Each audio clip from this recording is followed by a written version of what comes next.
Are you ready now for me to hit record? I thought you were gonna start. You're right, I did. Welcome to episode 136 of the Strength Hammer Podcast.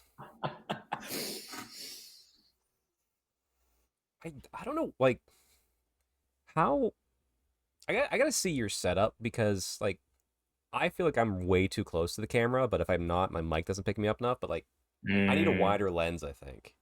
yeah, I just use a microphone.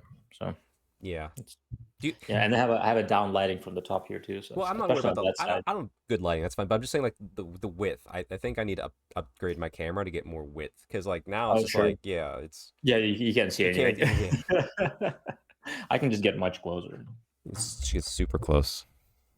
Hi guys, how are you? Hey, what's up? Oh, episode 136.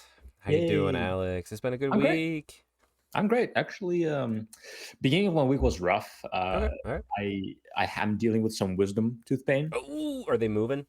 I think they're moving, yeah, and Yeah, it's yeah. not the first time. So usually what I do is I just take a bunch of pain meds and just suffer through it for like 3, 4 days and just goes away.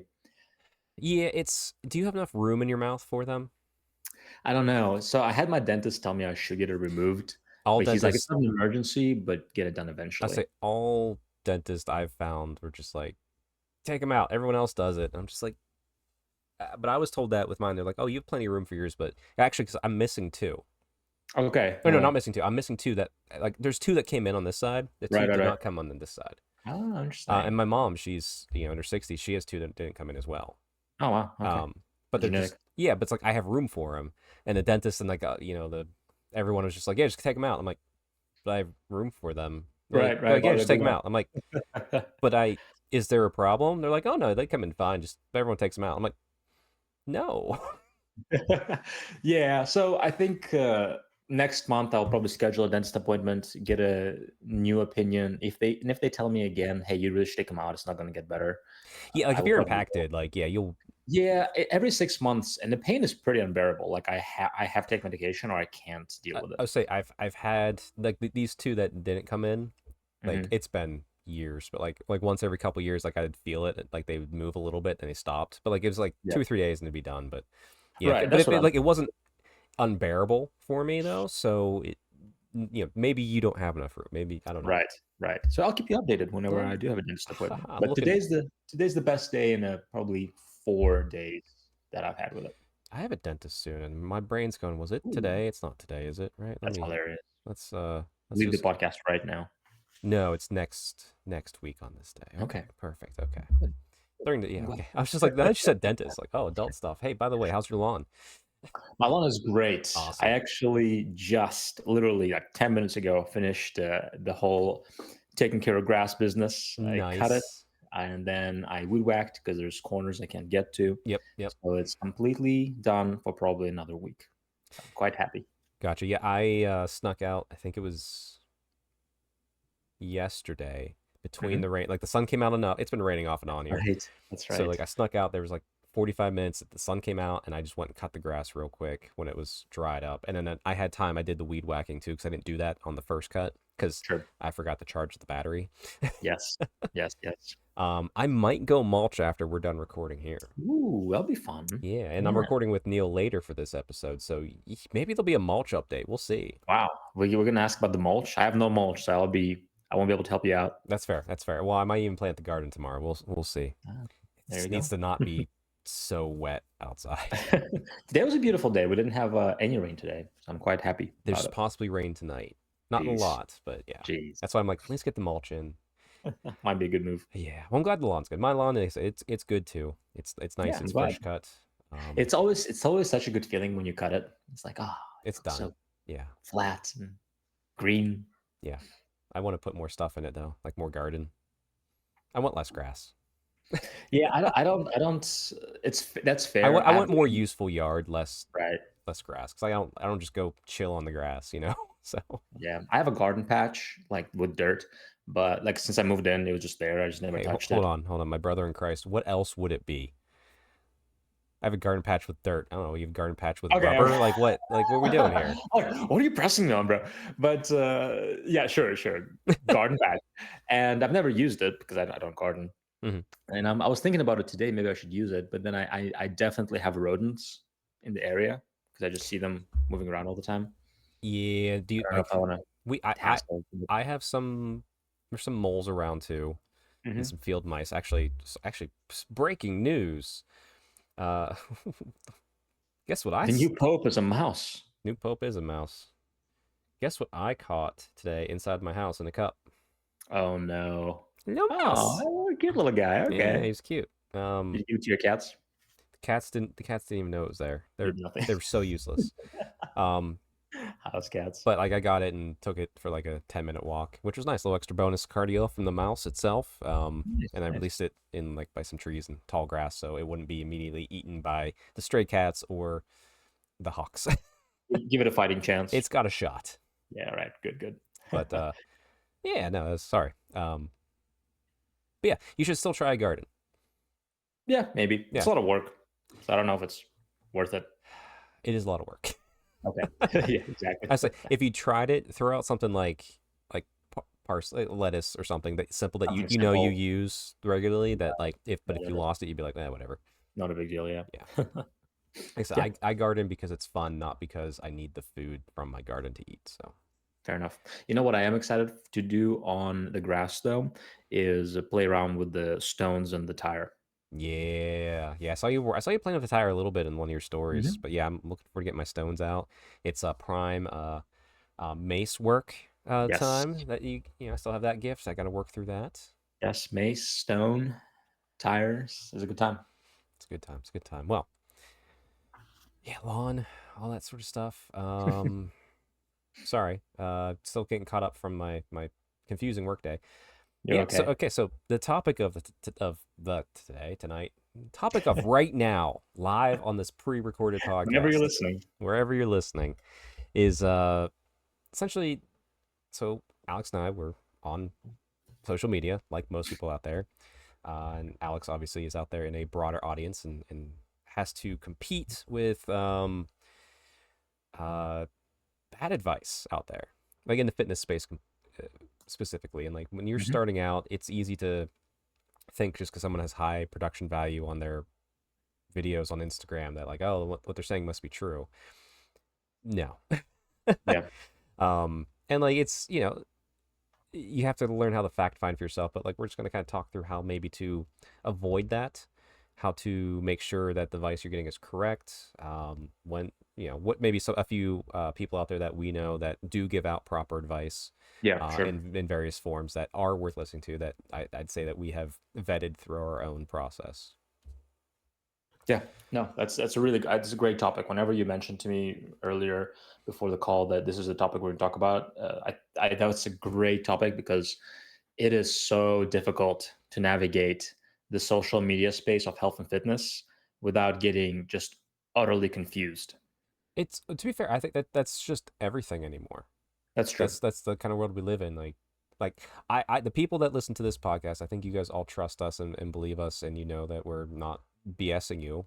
But we don't have high production value because I'm lazy, That's so fair. we're not out there broadly. But then there could be someone else out there that is like, oh, clickbait, boom, boom, boom, boom, putting out crap Sure. Warhammer content, Sure. and you're gonna see it because it buys into the algorithm and stuff like that. And the funny thing is that sometimes that advice is also what sells. Oh, for sure. Right. So it drives engagement and drives like, oh, I never knew that. Let me try that. Oh, it sounds great. Let me give this a shot. Yeah, So yeah, it's a viral kind of advice. right. And I think just to kick the little chat here off with that, the thing you want to always remember that there is nothing easy. There's no easy fix. Sure. Yeah, sure, Like I sure. said, it's like if someone's like, "Oh, we do this, you're gonna lose belly fat and like 20 pounds of belly fat in like 2 weeks." No, you're not. You're not Yep. unless you're getting liposuction. Right. Yeah, if something sounds too good to be true, it's either not true, or if it is true, it's not sustainable. Right. Or it's true enough to make you think it's true, you fall off and move on. And you never see it again. Yep. Or there's a dose of truth to it, but that truth is only applicable in certain contexts. Like there's a study, but that study was done on a certain group of people at a certain period of time, which was very controlled, and that's not replicable in real life. Right. Yeah. Very controlled experiments are hard to replicate in real life, but they're good for basis on some things, For but research, yeah, it's a yeah. little bit different. Um, I say, and the thing too, like I said, you definitely have to caution about is just because someone has a really high production, like good quality edits, great camera, amazing lighting, all perfect. And I'm not saying that they're all like this way, but like that doesn't mean that what they're saying is good or true. Yeah, yeah. Um, Take, and also another to that point. Also, if somebody has a great looking physique or body, that by itself is not enough to take their advice at face value. right, Right? Always use critical thinking, because you don't. Number one, you don't know their genetics, right? Number two, you don't know what they're on, yeah, right? I'm not saying you should discredit it. If somebody has a good physique and they're telling you that this is how they got their physique, there may be something to it. However, don't let that be the only thing you base their advice on. They have a six pack, therefore, I'm going to follow their advice, right, right? 'Cause you don't know how they got there. exactly. I mean, listen, let's throw out the gentleman we both know that gives great advice and that has a beautiful six pack, Ben Mudge. That much, absolutely. Um, he's he's a published author, which also at the same time you could be a published author and publish crap, but he published a great book. Sure. Yeah. Um, and he is a like I said, he's a good source of truth Hmm. for what his field is. You could look at Alex too. Alex is only, with the exception of his 40K stuff, he hasn't played 40K, so that's a lie. For all the fitness stuff, you only focus on what you know. You know Yeah. how to lift, you know how to make a program. Because to be fair, when you do the gym for 5+ years, you learn how to make a program and you can help Right. that Right. with Right. anybody. But the nutrition, you know nutrition, you are educated in that, so you talk about that. Hmm. That's a Yeah. good thing. Absolutely. Yeah, like Yeah, you got to know what you're talking about. So I guess, let's talk about how to spot bad advice, right? mhm. So what are the alarms? What are the red flags that should be signaling when you are looking at content? So for me, I think one of the first things I see more regularly is when you see someone want to talk about an exclusionary diet, Yeah, yeah, but not talking about what an exclusionary diet is for. Like if you suffer from extreme inflammation, maybe trying a carnivore or vegan diet one way or the other. Because you're like, okay, well, maybe meat's causing me inflation, or maybe it's these vegetable. I don't know if vegetables causing inflammation, but um, exclusionary diets, they're a tool to help you figure out what foods maybe don't go well in your body. sure. More so than like you can go in carnivore, like, oh, you're gonna lose 20 pounds if you go in carnivore. Well, maybe, but it's because you're gonna shit your pants for a week. And also because you're just not eating the foods you're used to eating. Right, exactly. So like I'm always dubious when I see someone tout a specific diet. Hmm. That's and like I said, and then like a very explicit diet because the truth you should always know is calories in, calories out. Yep. Don't matter what it Yep. is.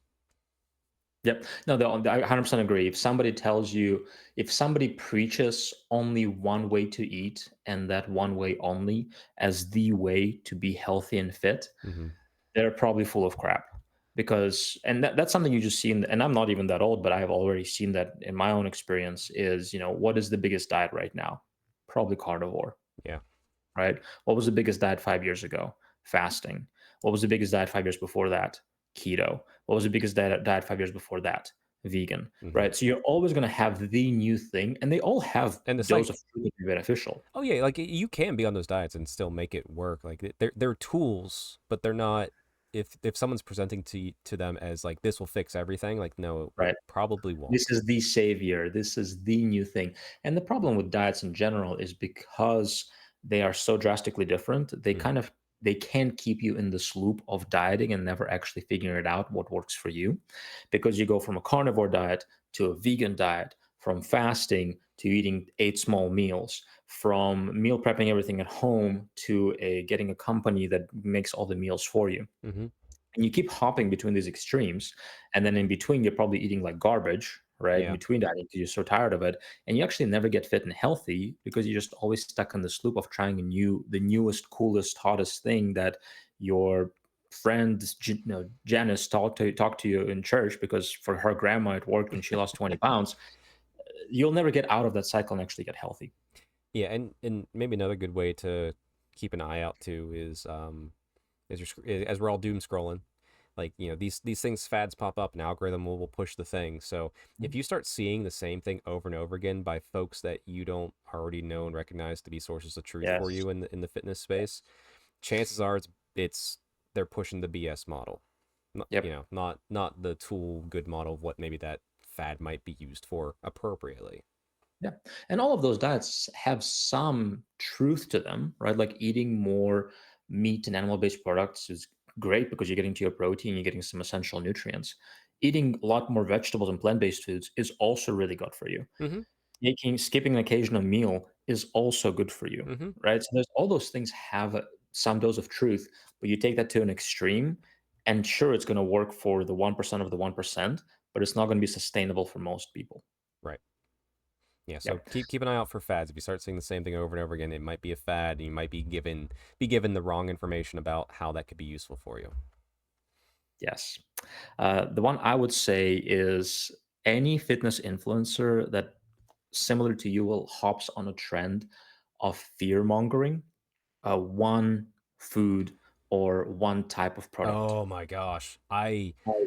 I absolutely hate the anti seed oil people. Like our seed oil is good for us. I know they're not, but like they're like extreme. Like walk into a freaking like convenience gas station and like, oh, this is crap, this is crap. I'm just like, yeah, but I'm traveling 80 miles, Right.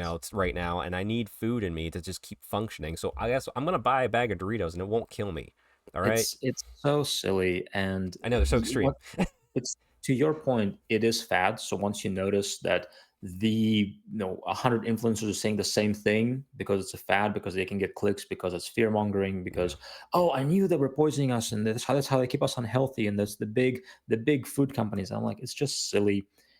And the thing is, unless you are a highly qualified specialist in nutrition, right?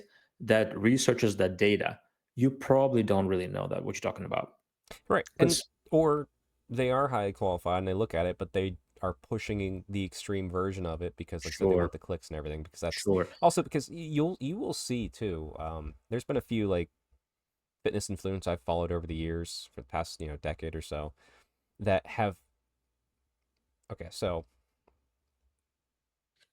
like okay, I'm gonna bring it up here. Boom. Here's Taylor Swift from the Taylor Swift concert.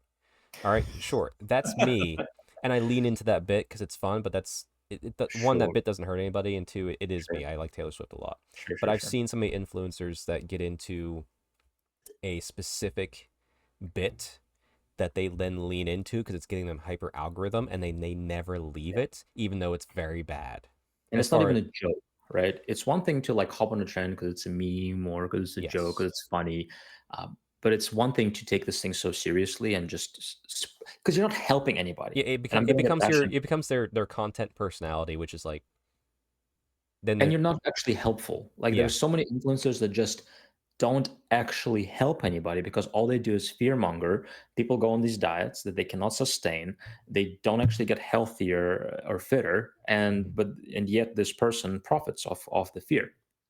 And it's so once you actually take a moment to think about it, right?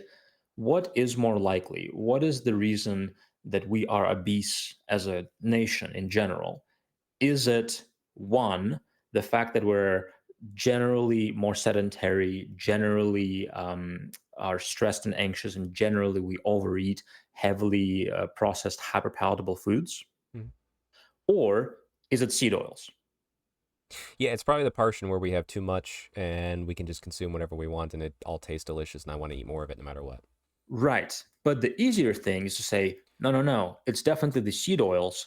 And that's the only thing. And if anything has a gram of seed oils, it's immediately unhealthy. I still remember one of the seed. It's Oh, so sorry, silly. the seed oil ones is like that. That's almost like a trigger because it's just so frustrating. Like I remember seeing one after I landed, going for I think it was going down to the Grand Narrative, for GW, Mhm. and it's just like if you're on a plane, you shouldn't eat the biscuits because of all the seed oil, and I'm just like, I'm gonna have my coffee, I'm gonna Get have the my hell out. Yeah. biscuits, and you weigh 145 pounds, I can take you. Yeah. Like I'll It's so fight you right silly. now. And, and, Well, it's like, but the thing is too, like what they should be talking about is like, hey, we need to do things in moderation. That Yeah. that's the better Yes. content. Like okay, you're on a flight, you're a little hungry. Yeah, sure, eat them. Who cares? No problem. But maybe when you get off the plane, don't go grab a cookie. Go get an apple or something from the store instead. Like And that. that's the green flag. That's the Yes. opposite. So that's people like Ben Mudge. I would say I would throw myself in that Yeah, I category say where Aaron Davis, Josh Aaron Taylor, Davies, or Aaron yeah, Davies. all Sorry, of yeah. right, all these people who preach moderation and sustainability and like, yeah, you shouldn't be eating heavily processed, hyper palatable, super delicious foods all the time, but you probably want to enjoy the foods that you really love occasionally to sustain eating healthy the rest of the time, Right. right? Anybody who mentions that, anybody who mentions sustainability and a balanced lifestyle and not all or nothing mentality, big green flag. Mm-hmm. If that's the type of advice you hear, check out their other content. If it's in line, that's advice I would take personally. Yeah, and they're ones that follow. And to be fair, a lot of the ones that are preaching that are the ones that will maybe do a joke reel where the introduction hits you like because they're Sure. grabbing the people who have been hooked Yeah, on the fear mongering for that absolutely. 3 seconds, and then it switches into what it actually is. Like, let me tell you why that's garbage. And it's like, okay, yeah, I get Right, it. Which right. is another thing. Like, give it's easy to just scroll. The people get into Sure, it, but like sure. if there's content you're looking at like that's potentially useful content, give it more than like the 2 seconds. Like watch it and be like, oh, this is crap. Move on. All right. Yeah. Yeah. So the red flag for me is fear mongering, people calling food poison that's not actually poison, Mm-hmm. right? The only poison is actual poison or things you're allergic to or Yeah. intolerant to. Everything else has place in your diet. It might have a place 1%, Mm-hmm. it might be like 50%, right? You should be eating more off or less off, but there's no food you cannot. If anybody tells you there's foods you can't eat, don't follow them. You're not a child. You can choose what to eat. You just need to choose sometimes to have less of certain foods and more of certain foods. Right. The biggest, one of the biggest fake influencers that has given out bad information was when I was growing up. Yeah. Yeah, and you should never trust them. The fucking government, man. That food pyramid. You growing up, that Government's food pretty pyramid's put into bad. your head. I'm like, that's bullshit. Yeah. Fuck that. Oh my Government's god. pretty bad. Yeah, don't. Yeah, it's I don't. it's I don't care. It's not a political thing. Just never trust the government. That's no, that's that's a yeah. stance as an American Yeah, during any they time have period. they have some things that are okay, but there's also so many things that are just I mean, Well, I mean, yeah. yeah. Well, it's like to be fair too, like they'll lobbyists as well as going for the lowest Right. hanging fruit type thing, like all that BS. Like I said, and that's not choosing a political spectrum, guys. That's just saying never trust Right. the government, no matter what government you have. Yeah. Yeah, I agree. I mean, the At government, least when it comes to yeah, food, no, eggs are bad. government Eggs are bodies good. are in general, I would not even like my plate is the new food pyramid, which is better than the food pyramid. It's okay, but it's also like they're still so scared of protein. They're still so scared of eggs and red meat. Yeah, the That's the egg things I thing. don't Yeah. like. And there's the thing is that we have so much data to show that it's not the evil we used to think it was, and they're Hmm. just so slow to change. So yeah, in general, use caution, use common sense, use critical thinking. Listen to the Strength Hammer podcast. Listen to the Strength Hammer podcast. I don't want to dog on the government entirely I because do. they do well. They I know do I'm messing with you. Sorry. a lot of the food research, food science research we have is funded by them, Yeah. regardless. And oftentimes, the data that will be found will actually be contrary to what the government recommends, despite them being funded by the government. Well, it's They're that's just very that's usually when the slow. lobbyists kick in. So you can go review the data yourself potentially, but Yes, yes. So review the data yourself, but also too, and I don't think use you even critical. need to at this point because I think there's a lot of like just good info out there that you can find those green flags, as Yeah, you said. yeah, That exactly, exactly. it Yeah. So wasn't. government, the FDA recommended nutrition is not awful, but I wouldn't call it good. I wouldn't call it good. Yeah, fuck them.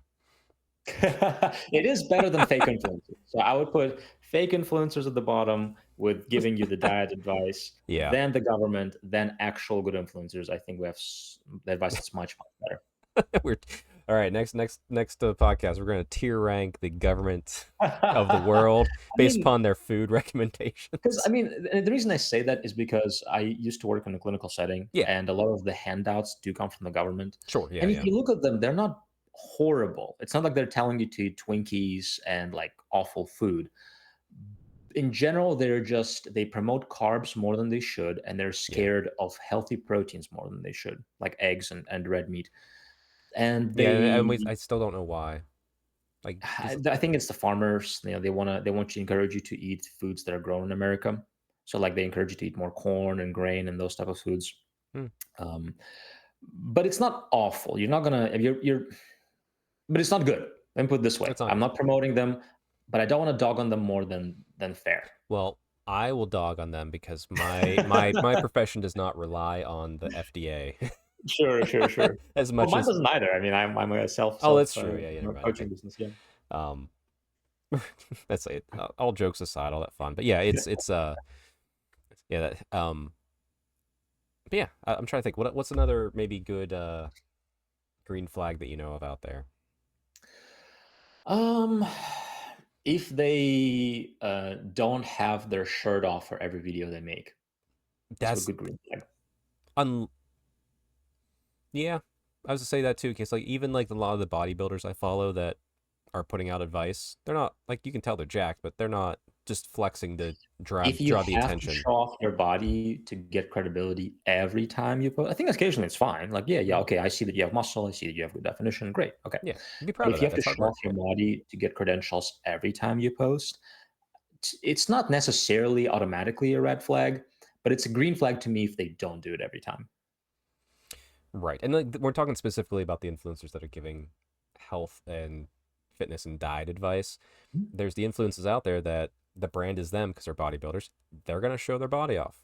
Oh, sure, People who sure. are have apparel type brand deals, they're gonna Oh, it's show their different. yeah. It's It's different. Yeah, yeah. yeah, So yeah. like, keep that in mind. We're not trying to lambaste all that because like Yeah. there's some content where they're going to be with their shirt off all the time, but the Sure, brand especially if is you're a the muscles. bodybuilder and you're trying to do an aesthetic physique, you have a certain, and you're trying to sell your program to show that physique. Yeah, you have to show it off. Yeah. But yes, especially with nutrition and health-based advice, the idea is, hey, you want to look like me, eat this way and only this way. I just don't. It rubs me off the wrong way when I see that. hmm Yeah, that's fair. I'm trying to. Yeah, I'm trying to think. It's like it's very simple. Like it's easy to find the bad. It's just you Yeah. have to learn how to keep an eye out for it. Hmm. Another thing I would say is anybody who over oversells um, oversells a plan or a program uh, promising more than it actually can do realistically, right? Yeah, what do you mean by that? You mean like giving you a plan that you can't physically do, or a plan to saying No, like, oh, no, this is giving going you to like you're gonna a change be. your life. Oh, okay, yeah, yeah. Right, right. So giving somebody a 1 month workout plan and uh, promoting it, implying that you will somehow, by doing this plan, will like get a six pack, regardless of who you are. Oh Right? Like yeah. you see those six pack abs in 30 days, and it's just not going to happen. Right? So anybody who oversells, and that's something I have to be careful myself with when, because I have programmings that I sell, to be very intentional about the way I word things. That like, hey, this is a program that will set you on a path to be fit and healthy the rest of your life, but you're not going to see this, life changing result in 8 weeks. You're just not. It's just not how it works, Mm-mm. right? And I think a lot of bad influencers will sell you on that. Like, ready to change your life, do this 8 weeks, and by the end of 8 weeks or by the end of 12 weeks, you'll be a different person. And the reality is, those types of programming is, even if you can do them, are almost always unsustainable. I remember I was talking to a friend a while ago, and he had this. He followed this 8 week fat blaster workout, and like he did it for a week, I think, because it was like, so hard to do. He just gave up. Yeah. I actually, it's funny. I'm double checking your work right now. Seeing how you're doing to these red and green flags. Looking at some of your stuff here. You love that one picture. Yeah, your side chest is really good with the arms behind the back. That you keep using that picture. That's a good one though. I like it. Oh yeah, yeah, yeah. And the I say reason I'm. for that, Well, I say no. I'm looking like your first picture. I'm like, okay, you give that because it's the clickbait one. I get that. I sure, get that. sure, But sure, I yeah, look left. I'm like, okay, all right. I'm checking your work. yeah, That's what I'm doing live. yeah. Good. And the reality is, like, you have to be, because it's very tempting to use those things, right? It's very tempting to be clickbaity and hop on those trends. Um, but yeah, Well, you it depends on have what. to not to. Well, it's you have to play into a little bit if it's your livelihood. If it's not your livelihood, you don't have to play in it too much, and you can be like, I don't like. You have to play into it to a little bit. You're gonna Yeah, show but off your even sick arms. Your arms are sick. I love them. oh, They're great. sure, sure. I don't think yeah, yeah, yes, yes. But if you actually look at if you actually look at my content and the posts I post and what I actually write, I mean, all of what that you write stuff is is very yeah, like you might like the first appearance will be like, oh, but it grabs the attention, which is what you need to have exactly, happen. But if you look in exactly. when you go through your content, it's always like, yeah, no, this is all good Right. good stuff. If I ever post something and you tell me, you better tell me if I ever post something that seems like um, not realistic to do, or advice that's not actually true, you better let me know. Well, I'll say I was gonna look. I was like, where's the one where you painted an army in like a week? But you did Um, it, so I guess so. Let me see. but even like when I talk about sleep This or one's nutrition, unrealistic. Paint your minis, cat face. yeah, Yeah, it's not gonna that's so happen. Yeah. unrealistic. Also, not even me. So what am I I doing didn't there? like that one. Now I did. Okay, Wow, wow, I missed good that. friend. You post more than I see. All right. That's true. I do try to post pretty Yeah, consistently. you're much. But no. Yeah, no. There's like I said, lots of good. There's lots of bad. And like I said, and the good point about bringing up what I just brought up too is like people who are trying to get outreach and make this their livelihood, there's going to be a level of clickbait, which is like I said, listen to the first couple seconds, past Yeah, that, like swipe past the first picture. If it continues to be clickbaity, you know it's a red flag. And if it right. switches to like, okay, Actual. sustainability, how can I help you? This will take time, discipline, blah blah blah. That's when it's going to be a green flag. So don't discount someone that you think might be a good at putting out good advice just because that first like impression is like very clickbaity because like even a lot of YouTubes that we watch, You have to. Yeah, yeah. you kind of have to. There's a reason why Yeah. we have 716 subscribers because I don't do it because I don't care.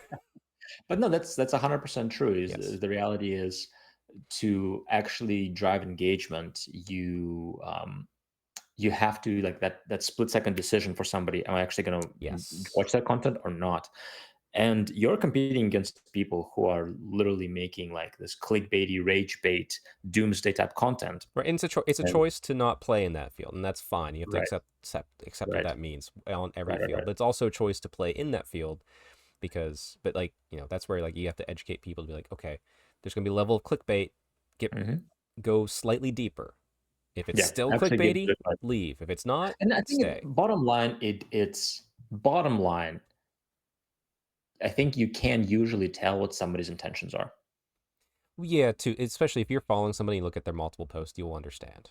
right? Yeah, Are they actually trying to help people, or are they just trying to rage bait, clickbait you to get their programming or their content, right? Because exactly. I have programs that I sell, right? I have programs that I sell. I also promote my own coaching, all that stuff, because this Mm-hmm. is my business. Right. But at the same time, like I 100% know that the advice I give for free has helped thousands of people, Oh yeah, it's that. right? Even like the basic advice I've given out over the years, like just casually, Exactly. has Helps helped hundreds of people. people, I'm sure. Yeah.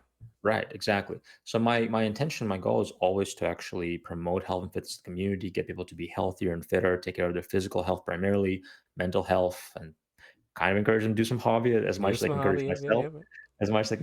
as well, versus people who are just trying to get clicks and views and likes for you to fearmonger you or maybe kind of scare you into getting their program, which is like, this is the way, this savior, the one thing you haven't done yet.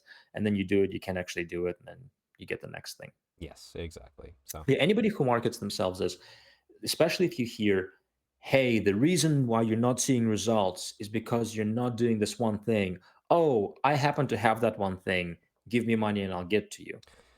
Kind of a red flag. right, but if Right. someone goes like, "Hey, are you not seeing results on your bench press?" and you go a little bit deeper, like, okay, well, make sure you're working on your triceps outside of it because if you don't realize it, the triceps is a big part of the bench press, and you're like, Yeah. oh, Yeah. and like Yeah. that's a It's helpful like, thing. And to be fair, that's usually just given out for free, and then they'll go, "Hey, I also have programs if you want." exactly. That's And the best green flag, and that's like that's that's you, that's Ben, exactly that's Josh, that's all these great people out there. right. Exactly. Like most recent post I've had promoting my programming is I just talked about the principles you want to follow in resistance training, Hmm. right? And then later I said like, hey, if you don't have a program and you need a program, follow my program. Yeah, I'm not saying that this is the only program will work, but if you don't have a program, you like my content, want to support me, get it. You exactly. want to support Ben? Get it from Ben. You want to support Josh? Get it from Josh, right? Don't have money? I can give you a free one, the Yep. beginner one, right? So the It- reality is that's different than saying nothing else will work for you besides this yes. program, and you better get it from me, or you're not going to see results. Right. Because That's a red flag. let's be very truthful here. You don't need to buy a program from anybody ever. No, It's all 100%. out there if you want it and There's decide to look so for many it. good free programming. I Right. give good free programming. YouTube has good free programming. But You do not need to do that. right, as I said, and there's plenty of people like I follow, like especially in the powerlifting and then the CrossFit, all that sort of stuff, and it was like it was all for free. And Yeah. like, but like what I did is a few of them, like one Elite FTS, Dave Tate was giving out so many free programs that helped me build my strength. Hmm. That's a great. He had, like his programs what helped me hit 405 on deadlift first time, all that. What I wasn't buying the programs. I watch his videos and like and subscribe and all that stuff, but I bought his merch. I wanted Yeah. to support. Simple as Like that. he never was, even his videos, it's not like, it's like, oh yeah, like, please buy my merch. He's like, yeah, we got merch if you want it. I don't care. I'm like, yeah, okay. Yeah. Like, so yeah, it's lots of easy ways to figure out green flags. And Dave Tate, green flag. You should go watch him. Yep. Um, No, he's a perfect. cool guy. All right. Well, before we just get ranty about influencers in general, about like I have a feeling like, well, the more we talk about this, the deeper we'll get in and just be like, fuck the Liver King. Which yes, but you know what I mean. Like I don't want to just start harassing like on an influencer. Yeah. Yeah. Yeah. Like Yeah. that's Sure. Sure. not. Sure. I don't want to. Yeah. I don't want to be like a hate. That's becomes hate mongering. We're clickbaity. No, we're doing this thing. Exactly. Don't do that. Yeah. Go follow the good people. One thing I do want to mention, and hopefully this is not ranting, is the big thing recently has been science-based lifting versus like a bro-based lifting. You've Oh probably yeah, seen a yeah. lot of that.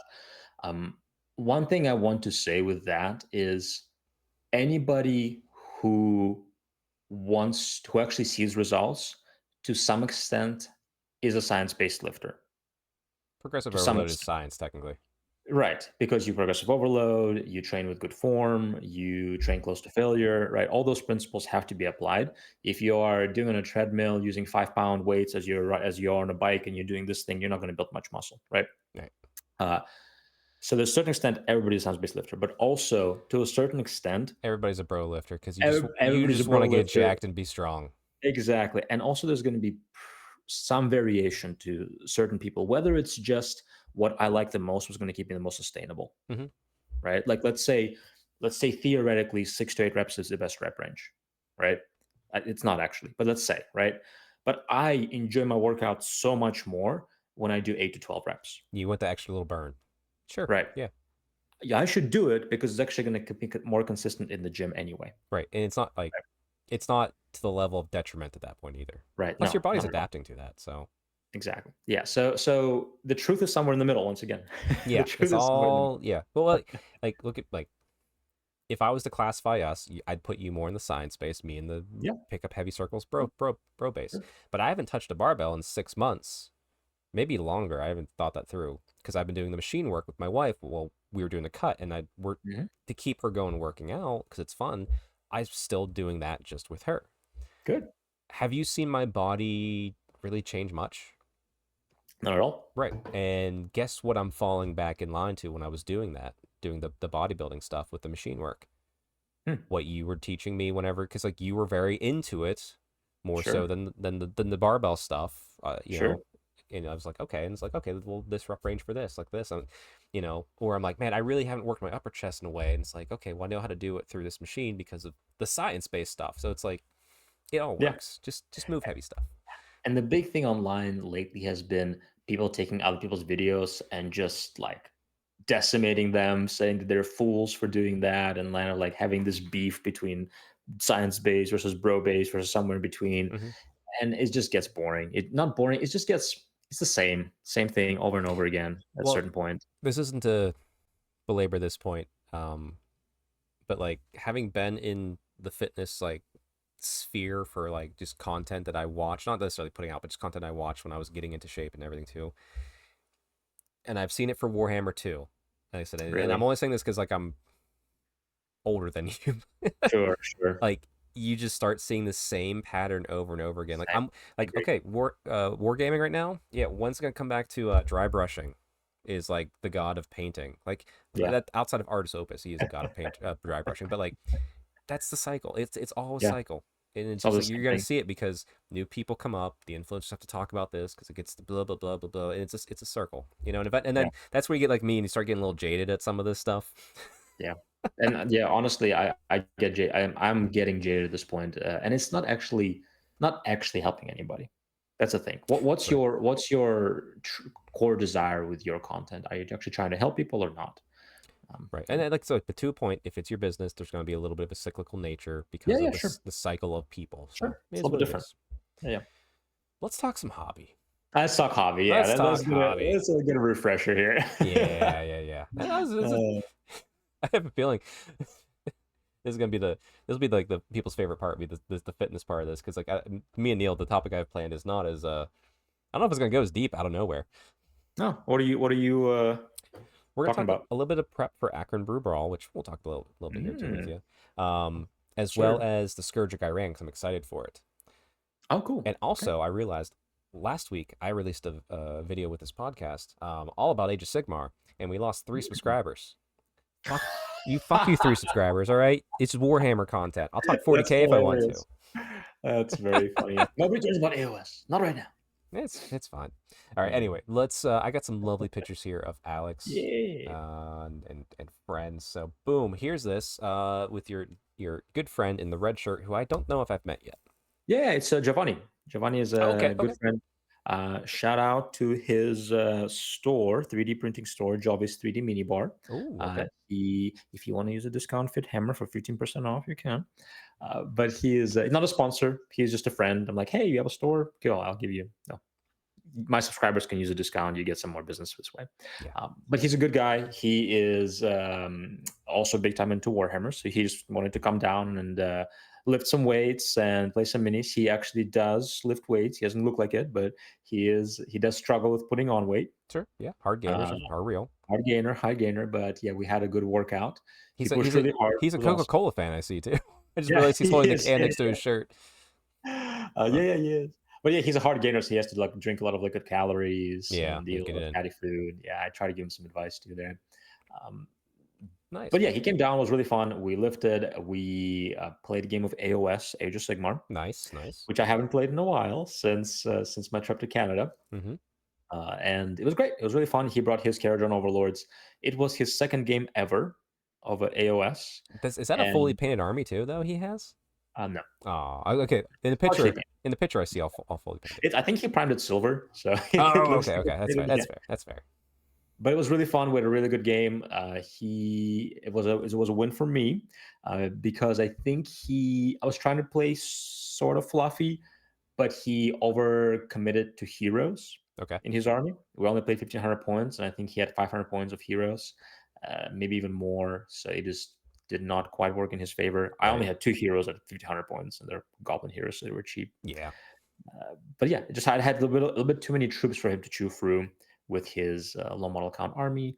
But it was kind of fun. Not gonna lie, we didn't use any secondaries as you do when you play fun AOS games, Mm-hmm. Mm-hmm. Yep. and it was really fun. It was a really fun game. Awesome. That's great. But then we're gonna switch to a different game system here I know, with right? our good friend Ben. Not Ben Mudge. Ben Kenyon from our local Yep. area. Yep. So Ben decided to teach me a game of Middle Earth. This edition of Middle Earth is my second game of Middle Earth ever. The last one being in the last Last edition. edition. Yeah, that's how it Yep, works. It seems. Yeah. We do have a friend. Our friend group is running a tournament. Our common friend Matt Mm-hmm. is Big M. running. Big M's Power Hour is running a Middle Earth strategy battle game tournament amongst our friends. I think it's going to be 8 people, I believe. I think so. Is it? I can't recall. By the way, is it? Side note for this matters to nobody else. Is it at Ben's house or Matt's It is house? Ben's house. Okay. It is Ben's house. Perfect. Yes, Okay. correct. I was like, I don't know why. I couldn't remember. It's going to be a good time. Yeah. I really enjoyed it. So once again, I played goblins. Mm-hmm. Actually, all 3 games I played. Yeah, your The goblins last week all were yeah. goblins. Yeah, I think I found my army actually. Like for you, Daughters of Cain. I Yeah. think it's just goblins. I think I'm the Goblin Man now. We're gonna kick you out of the high elf group chat. Sorry. That's fair. That's fair. Also, I do because you still have that army. now you do. So I played Depths of Moria, which Depths of Moria has a total of one, two, three, four, five troop options or unit options Okay. in total for their whole army, right? And I only brought three. So I brought four chieftains, two trolls, and 40 goblins Modest amount for at a 500 points. for a skirmish game. And I think it wasn't 40, it was like 38, something Okay. ridiculous. Yeah, yeah, yeah. And Ben, I think, had 10 models, no, Wh- 16 models in his army. Which army is he playing?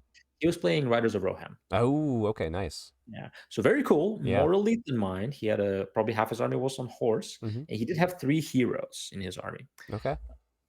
And yeah, he only had 16 models, which is slightly less than what I had. And yeah, no, it did not go well for him. Okay. He decided, I think he charged me. I think he did two things that he shouldn't have done. He charged me when he shouldn't have, Hmm. because he had way more mobility than I, because I just Right. have short, very, very slow. He should have not charged me for another turn. And he also spread out his army too much, where Yeah, it he looks should have, very spread out. Yeah. yeah, he should have maybe kept his foot troops separate and his horsemen separate. But his horsemen, if he just stack committed to one flank, could have wiped it and then just continued going along my list. Yeah. Basically, what he did is spread it out, allowing all my army to fight all of his army at the same time. And the weight of dice he just couldn't handle. Yeah, he should have 2 units for every one of yours, it seems. Yeah, Yeah. yeah, he should have, because I'm slow, right? So like, and my army was spread out, and he has the mobility to get to me wherever he wants. Right. So you should have let my army be spread out. Maybe had a couple shots going from the foot troops, and just horsemen charge one flank, clean it up, and then by the time I catch up, he could flank with the troops. He just got a little bit overzealous, wanting to get into combat sooner, and that was his demise. Yeah. But a good But it was learning a game really fun game. nonetheless. Okay. I loved it. He enjoyed it. I am very excited to play more. And because I only had literally three different unit options, it was super easy for me. Oh, you can keep it in your head. Okay, that's fair. Yeah, I'm like, it's just goblins and troll and chieftains and all the same. It's like I bet I need fours and maybe five sometimes. Yeah. Yeah, that's it. That's it. Like literally, and Yeah. with shooting, it was often sixes and sometimes sixes followed by fours. Nice. Okay. my my goblin shooting did as much damage to me as it did to him, Oh wow. which Okay. was hilarious. Because That's evil really can funny. shoot in its own combat. So you have Oh. to hit, Okay. and then 1, 2, 3, you hit yourself. 4, 5, 6, you hit the opponent, and it killed as much of my guys as it did of his. So That is hilarious. it's great. I loved it. Yeah, I look forward to that weekend. Yeah, because as we were talking before we started recording, Middle Earth is the best game we don't play.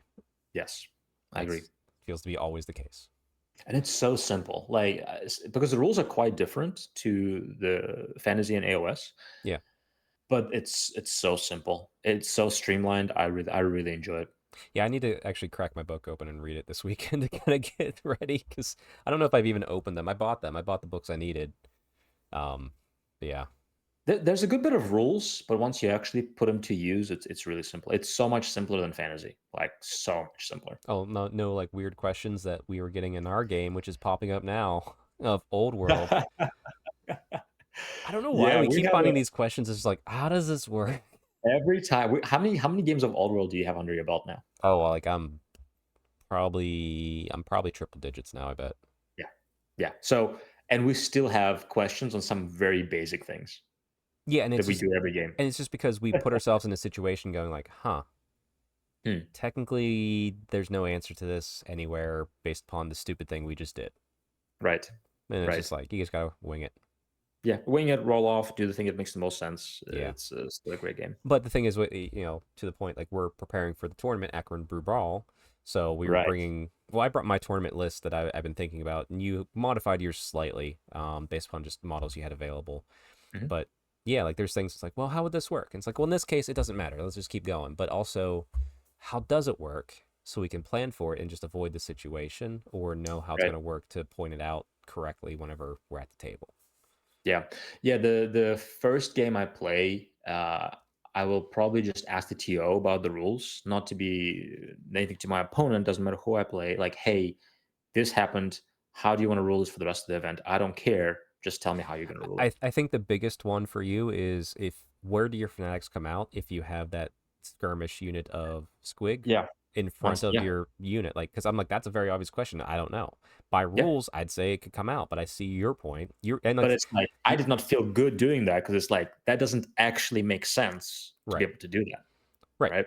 So it's like, how does this actually work? Like, and Yeah, yeah. Some things that are like if it's not gamey, I don't care. Like it just no. This is the rule. How do you want to rule it? I could see it going either way. But yeah, when it's gamey, I'm like, I don't know. yeah. It's like, okay. I no, I get it. I get it too. Cause like it's interesting things. But yeah. So needless to say though, you and I got a great game in, literally last Yeah. night of Old World. Yes. It was And excellent. I'm glad because we got the pack officially for Eck and Brew Brawl, and me and Neil are going to talk about it a little more in detail. But Mhm. I had to adjust some characters slightly because I had one dragon that was like 600 points. I'm like, okay, well, they're Mm. capping it at 5, which that's fair. I don't hate that actually. Yeah, Um, it's not bad. but I had to move some things around in my dragon mage and my double dragon list. Let's just say he doesn't live up to the hype if he gets hit directly by a doom diver. Oh my And also 6 wounds, only a 3-up save, right? Yeah, can't get like, yeah, Yeah, it's and he's a what, a 5 toughness toughness 5, or 6 toughness toughness? 5. Yeah, He's not that I mean, he is just slightly tankier than my Mangler Squig, yeah, right? and it's I just like, mean, twice as tanky, but still, it's not very tanky. yeah. Now when I was able to get him and the other one, like I said, and I could buff him up to be better, but then I'm losing my noble BSB with the banner of resilience, which is in this big Right, silver helms block. So like I said, I'm right. trying to I'm trying to bury not bury the lead, but like we're gonna talk a lot about that with Neil. But like this game, like Alex won. If you take Mhm. he won all his Goblin games this week. Congratulations. Yay, Goblin time. Goblin time. Um, but I'm glad because it's making me like really go, like, okay, so I think my army was winning because people weren't ready for the amount of aggressiveness and the double dragons. Sure, So if I play someone newer, I will sure, run yeah, them you will win. over, which isn't exactly fun, as opposed to bringing a solid, well thought out list that could be a more seasoned opponent. Right. I don't know. I don't know though because I think my list is literally the best list or one of the best lists against your list Yeah, I have very few targets, so like, because you can counter charge because right, basically a lot of my charging is random movement. So I most likely will get to you before you get to me. Or if you get to me, I baited you to get into me, right? yeah, You don't have enough shooting to take care of them, hmm right? And you have no magic to stop my magic, yeah. I have a level 1 mage, and he's never casting a spell. right? So you're not getting into my what ideally what you could do is get into my big blocks of goblins earlier on, but Yeah, because I have so many screens that actually could do damage if I charge you, you don't for 2 turns. I don't know. It's just yeah. It's hard to get through all the squigs and the fanatics. Like your fanatics don't take my dragons down quickly, but they'll take my silver helms even on toughness 4 out pretty quickly, and that's a pretty big right. chunk of my army right there. Yeah, if you can bait the fanatics earlier, it could have been good for you. But I don't know. What's hard because you can just hold them in because the things I'd use to bait it, you'd be like, yeah, my goblins can probably kill that in a turn or two. That's true. Yeah, So that's it's a true. little that's a change to fanatics more than anything else. That it's like not That's sure how true. to solve that personally yet, but Yeah. If I played your army, your list, I do not know how I would beat my list. Let's put it that way. I see ways to, but it's like it's not like I'm relying a lot more on chance, Like I'm Yeah. either taking a huge risk out of nowhere or I'm being so cagey it's not a fun game to play for me. Yeah. The only thing I would consider doing is charge your dragons like super early on. Just get him in there. Yeah, I mean Just that get them in there, get them stuck in. I would release my fanatics, but at least one of them will most likely survive. yeah. And then you stop my magic.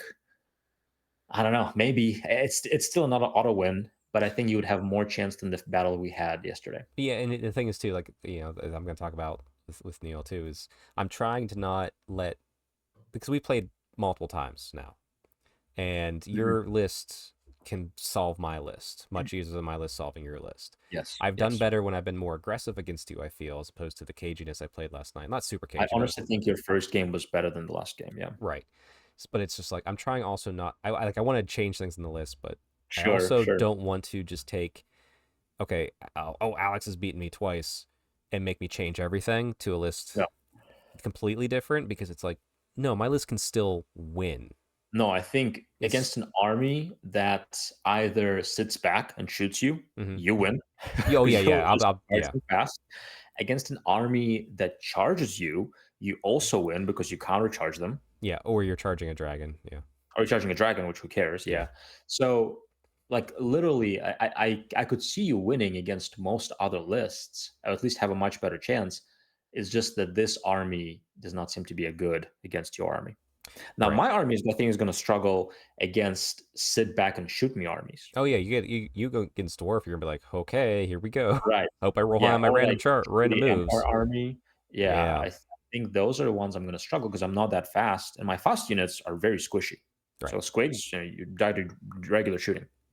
Right. So And also to be fair, like I think that's a great sign of the health of the game. yeah. Cause yeah. But anyway, this was a fun game. I really Yeah. enjoyed it. Good. I really enjoyed the questions we were popping up. Like just from like, oh, this is this, this is that.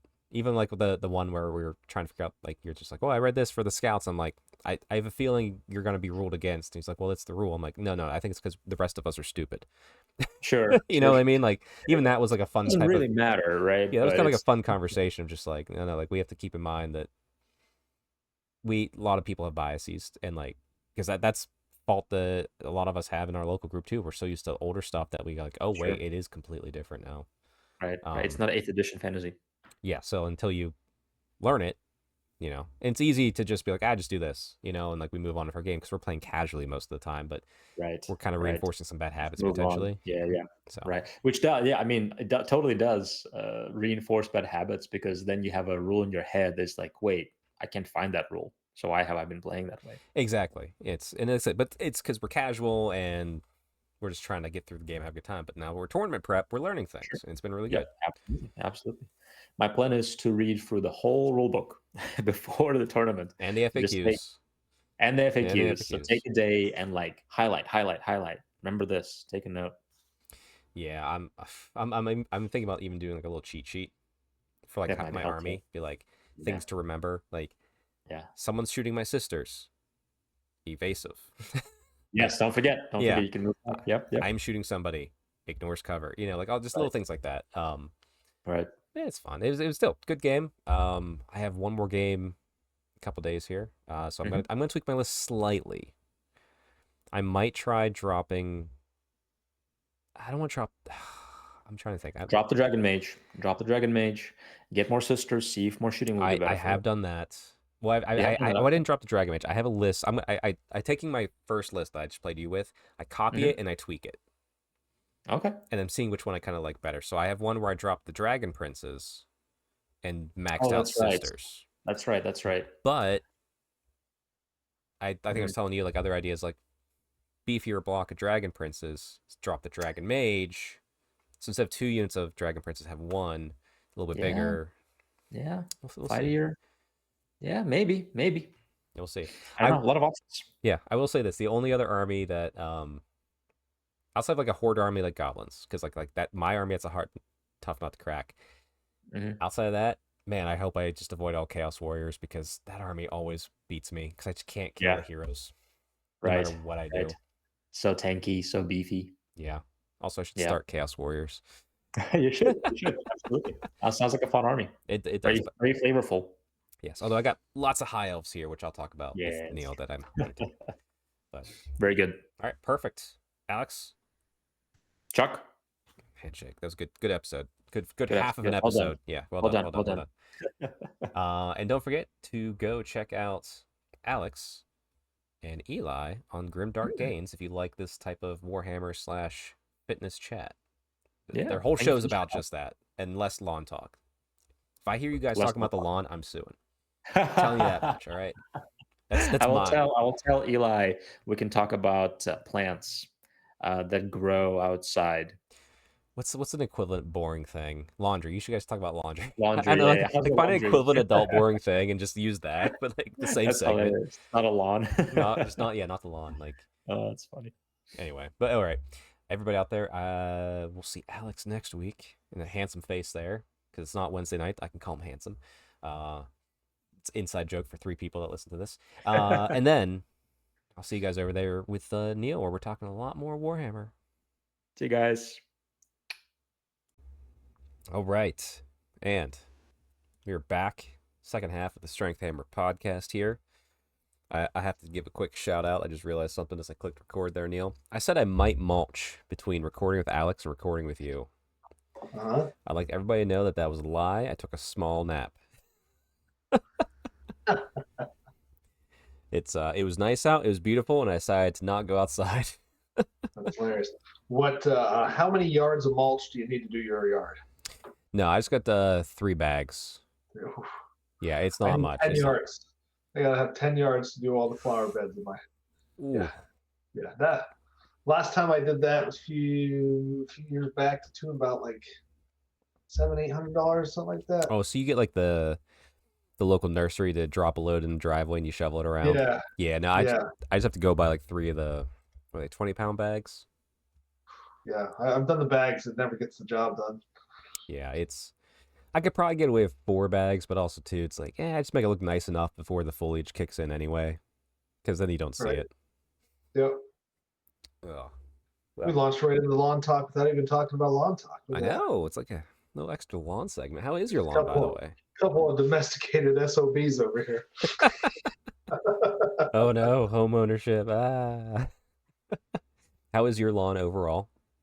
It is it's a mullet.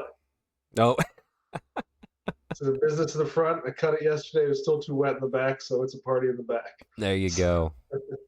Well, hopefully soon. I think we've been drowning in rain up at our areas. I hope it's over, at least for a little bit. Give us a couple days of niceness. Right.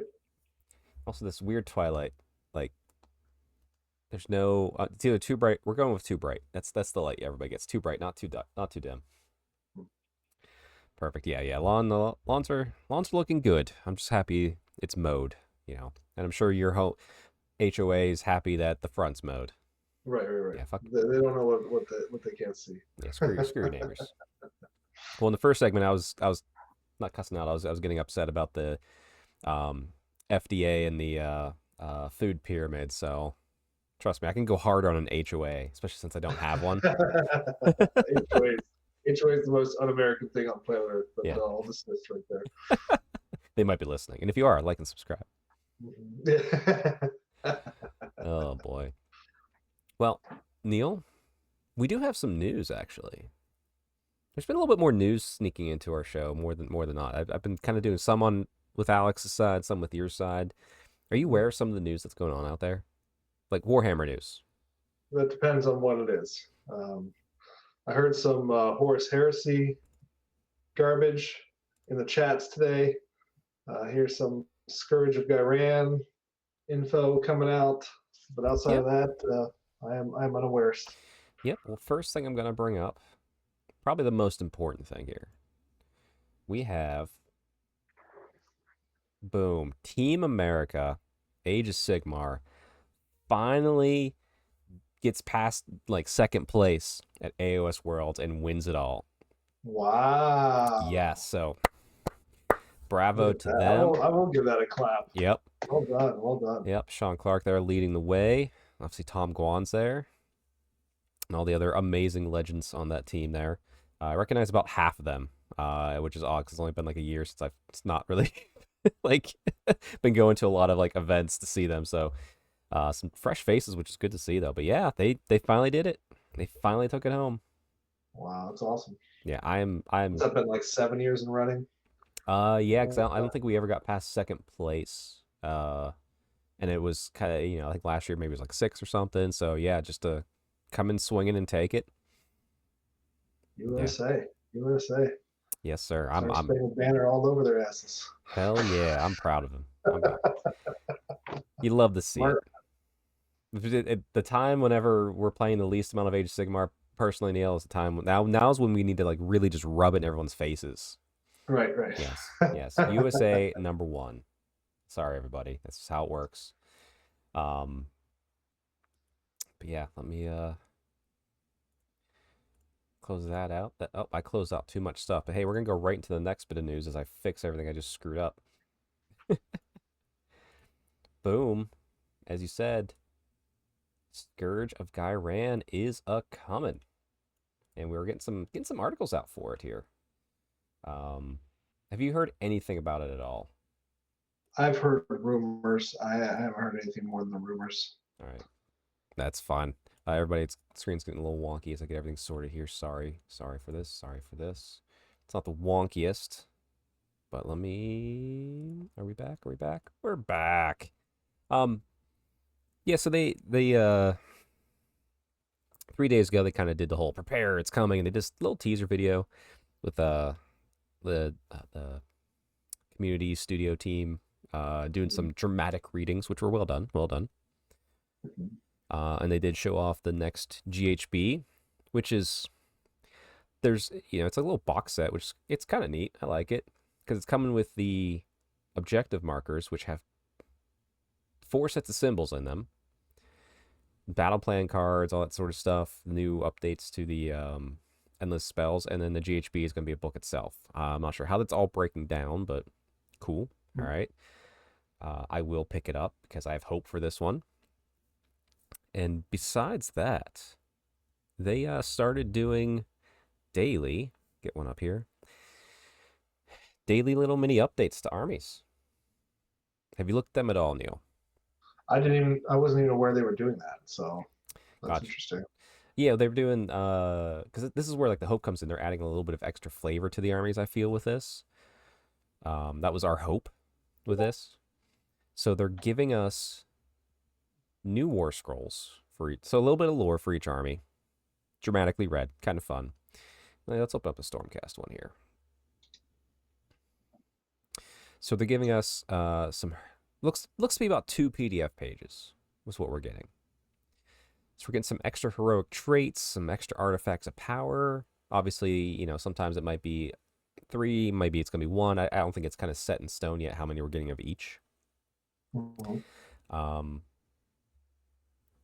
So yeah, so like these definitely seem more focused on play style as opposed to just something that you do. Does that make sense? Mm-hmm. Okay. Gotcha. I can't see you right now. I gotta bring you back up. I had you minimized. I was like, Neil could have just walked away. I could be alone. I'm here. I'm listening. Gotcha. Okay. More flavor is better than less. So I'm all for it. Yeah, and then what I also like is they're giving us some Scourge of Gyran war scrolls. So, and you're gonna hear this word out there, Neil. It's already been coined. SOG is the abbreviation. SOGW. So they're soggy war scrolls. So if you hear soggy war scrolls, that's what I mean. So they're so essentially they're redoing some war scrolls, doing some changes on it to maybe play into the battle traits, or just give a little extra power.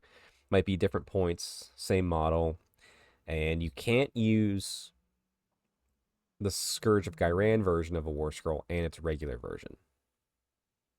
And like I said, I think the Stormcast, we just got 1 new updated war scroll card, and then I think Skaven might have had like 2 or something. Not sure I love that.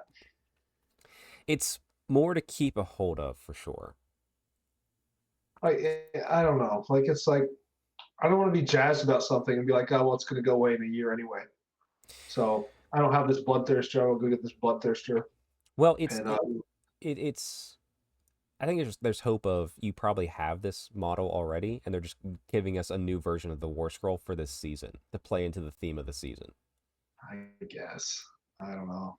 I won't poo-poo it just yet, but I'm having problems. Like I listened to some reviews of it and people breaking it down, but the problem I have, I won't really know how this is impactful really until I see the Daughters of Cain one, which is the only army I really know how's working right now. Yeah. Like I look at the Stormcast one, I'm like, that's neat, but my problem is I'm a functioning idiot, okay? And I can only keep so many rules in my head at one point, right? And so if you're going to give me rules for the model that I've been using forever, and you're going to change it, and then you're going to change it back again, and then I'm going to be like, oh, it does this, and somebody's going to have to call me out and be like, no, that was last time, bro. That's not what you're playing with now. I just Okay, no, so I'm all for changes and updates and things like that. But then like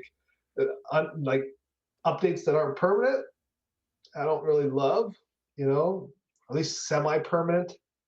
I'd be happier with that. Where like I know a new edition's coming in 3 years, right? You know, and then shit changes again. But like at least give me 3 years of the same stuff because I don't play a billion games, right? You know, right. so like, but by the time I actually learn these rules, we'll flip them again back to another season or whatever. This is, I think, where I'm kind of like, No, I get it. I get it. yeah, I think it's a reasonable take on it, and I kind of see your point too. I like the battle trait stuff changes because like that is kind of exciting and can really change up maybe the theme of my army per se.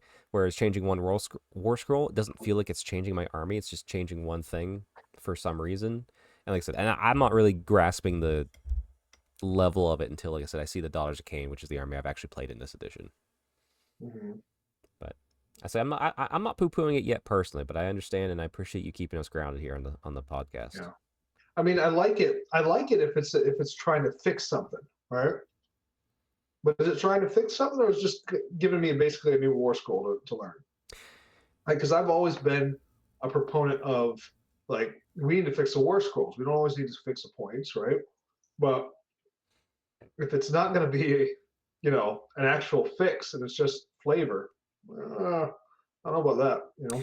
Well, it'd be like I said, it remains to be seen, like army to army, because like I don't know if Iridian needed a new war scroll, but he has one. Like that's the new guy on the crow mount, new Mhm. Stormcast model. Did he really need a new war scroll right now? Probably not. Maybe Liberators did. I don't know, but um, Mhm. yeah. Like I said, I'm not really opposed to you on the whole specific war scroll changes part. I like the other stuff so far. War scroll, like I said, I won't really see that. Like if they come out and like, oh, here's Cthulhu's new war scroll, I'm like, I'm not using her anyway. Like, Yeah. give me something. Give me witch elves that do something cool or exciting. I don't know, Yeah. but okay. Well, I mean, other than that, like I said, I'm not gonna worry about bringing it up too much.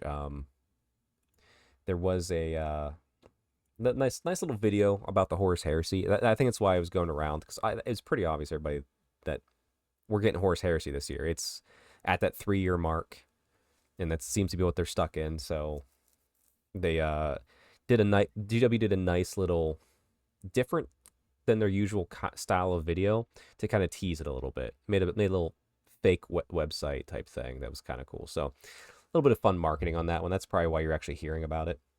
Mhm. Otherwise, it'd just be like, yeah, it's coming out. We'll buy the book and I'll play 6 games with the book like I did the last one. Apparently, Yeah. that's really it for the news. Any any hobby on your front over there, Neil? Printing some stuff up. I threw in a battle standard bearer into my list and realized I don't have a battle standard bearer. So I went and I just basically did a kind of like a kit bash battle standard. I guess it was really what it was I just found a really cool unit standard bearer that I Mm-hmm. like, but I don't have it in my army at all. That's my battle standard. Oh, there you go. All right. So there it is. And the flag is like the kind of cool version of this is again a Last Swords miniatures print, and it had 2 versions of the standard.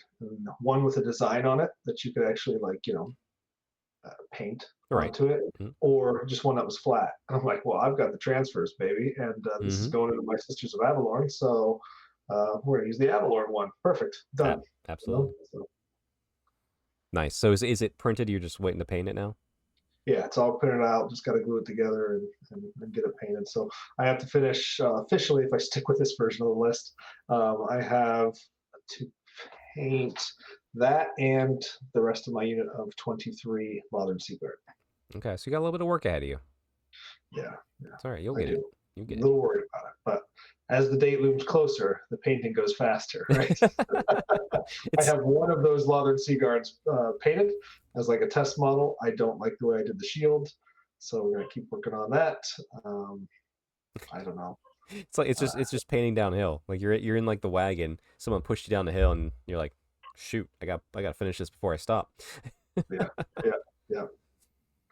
Nice. For my hobby, not a ton of painting. I've been a little bit lazy with it, if I'm honest with you. I guess chuck the picture of laziness. Right now, feels like it. Feels like it. I don't know. I've been doing a lot more building and priming lately. So, got my Sky Cutter in from my GW order, so that was kind of nice. So the fun this thing, I forgot how fun it is to assemble until you get to the final stage where you have to put the bird and the chariot together with the separate bases at the bottom. That was I was like, I need 6 hands for this. It was not great. I don't know how I did the first one as a younger, dumber version of myself. But it was fun. I essentially just built everything on here like the opposite of what the other one was. Like, the other one has wings down, this one has wings up. I decided I have the bolt thrower on the other one, and just for looks, I put the sea helm on this one. He's just a guy in a prow. He looks cool. I mean, to be fair, Yeah. I'm probably gonna run it as if it has a bolt thrower, but who cares? You know, people will understand. Can't you do both? Can't you do the sea helm and that bolt thrower? Or no? I don't know. You might be able to. I haven't actually looked into that. But there's no way to fit both models there. Oh, yeah, well, that's Yeah. fair. Yeah. But yeah, I built it for looks because I have 2 of each chariot in my army, and one has a hero on it, one does not. Granted, I've never actually run a hero on my chariots yet, so. But yeah, it was fun to build. Like I said, just need 6 hands whenever you're putting it all together on the base. And then I also got some classics from the old Toy Soldier Gallery. So an extra, it's hard to see here. Extra of the down here at the bottom. Circle it. Oh, that's gray. That's not going to be visible on a gray model. That's wow. Don't close the program when you have it all set up. That just ruins everything. So my FLGS has gotten a bunch of old models in from a lot, and I've been picking up things up slowly that I want. Not everything. I could buy so much more, but it's like I don't need all of it. But he's had a couple of the classic metal, like high elf lords, like the one with the bow, the one with like the shield and sword pointing down. So grabbed those, painted it up, and then he also had just two blisters of Phoenix Guard. And Phoenix Guard is one that they're probably one of the smallest units in my army. It's still 40. It's still way too much. But he had the command squad in metal, and then the really old versions in metal too, just like a unit 2. And I was like, well, I'll buy them up, and I have those unique sculpts in my army, so they're primed and ready to be painted too. I had my high elf army. They were all the very old Phoenix Guard sculpts. Nice. All of them. And they were my in fact they're all pewter, you know, so they were my heaviest unit as well. So it was just yeah, they were a metric ton. It was amazing. There's nothing like a heavy model. You like a heavy model. Oh, absolutely. My sword masters for the longest time were a lot of metal, and yeah, it's a good feeling. It's a good feeling. But I'm just happy to have some of those sculpts I didn't have before. So, and right now I have nothing else for right now. I have nothing else on pre-order for High Elves from Games Workshop. After this show will be out on Monday, so I will have pre-ordered through the whatever those new Underworld Daughters of Cain models. That's it. So, which is nice, keeping the backlog small. Are you all painted up for Brew Brawl? Yes.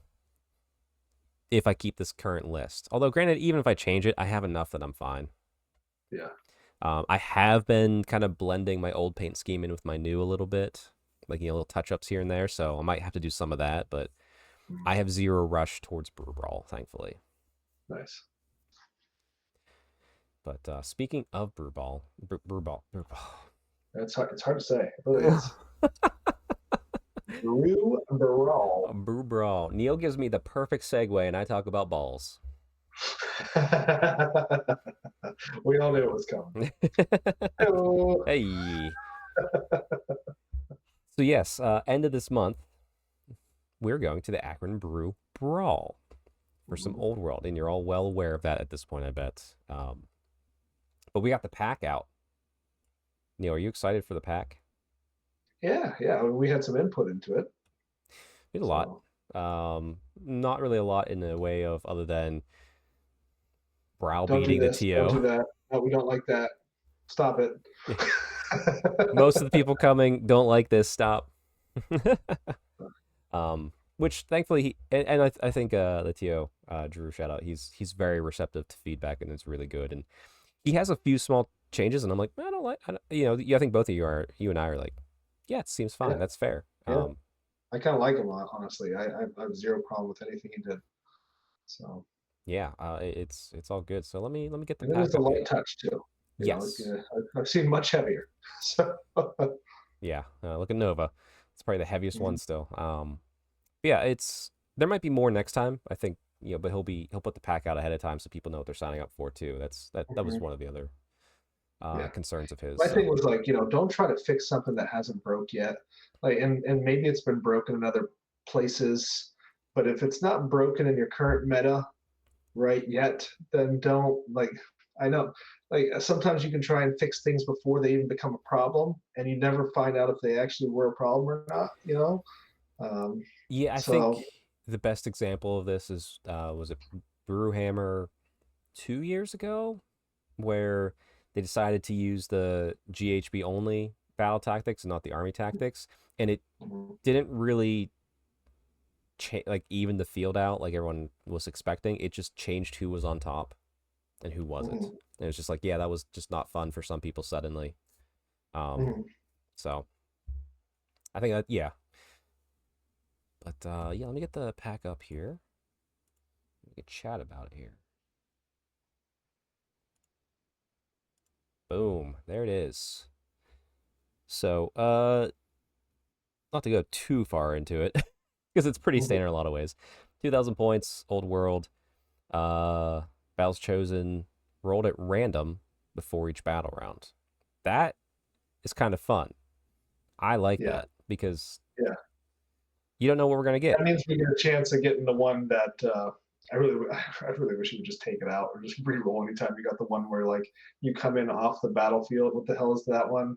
Oh, like where you're delayed, maybe. You're delayed. Yeah, Yeah, that can turn into feel bads, but that's you got to roll with it sometimes. it's a terrible scenario for any kind of match play event. I feel like, but Fair. you know, whatever. So, Let's just hope it doesn't get rolled. yeah, I mean, if it was teams or something like that, well, all right, but Oh, sure. even then, I don't know. That's a beer and pretzels one. I feel like nothing more. Right. Let's see. 5 games, pretty typical.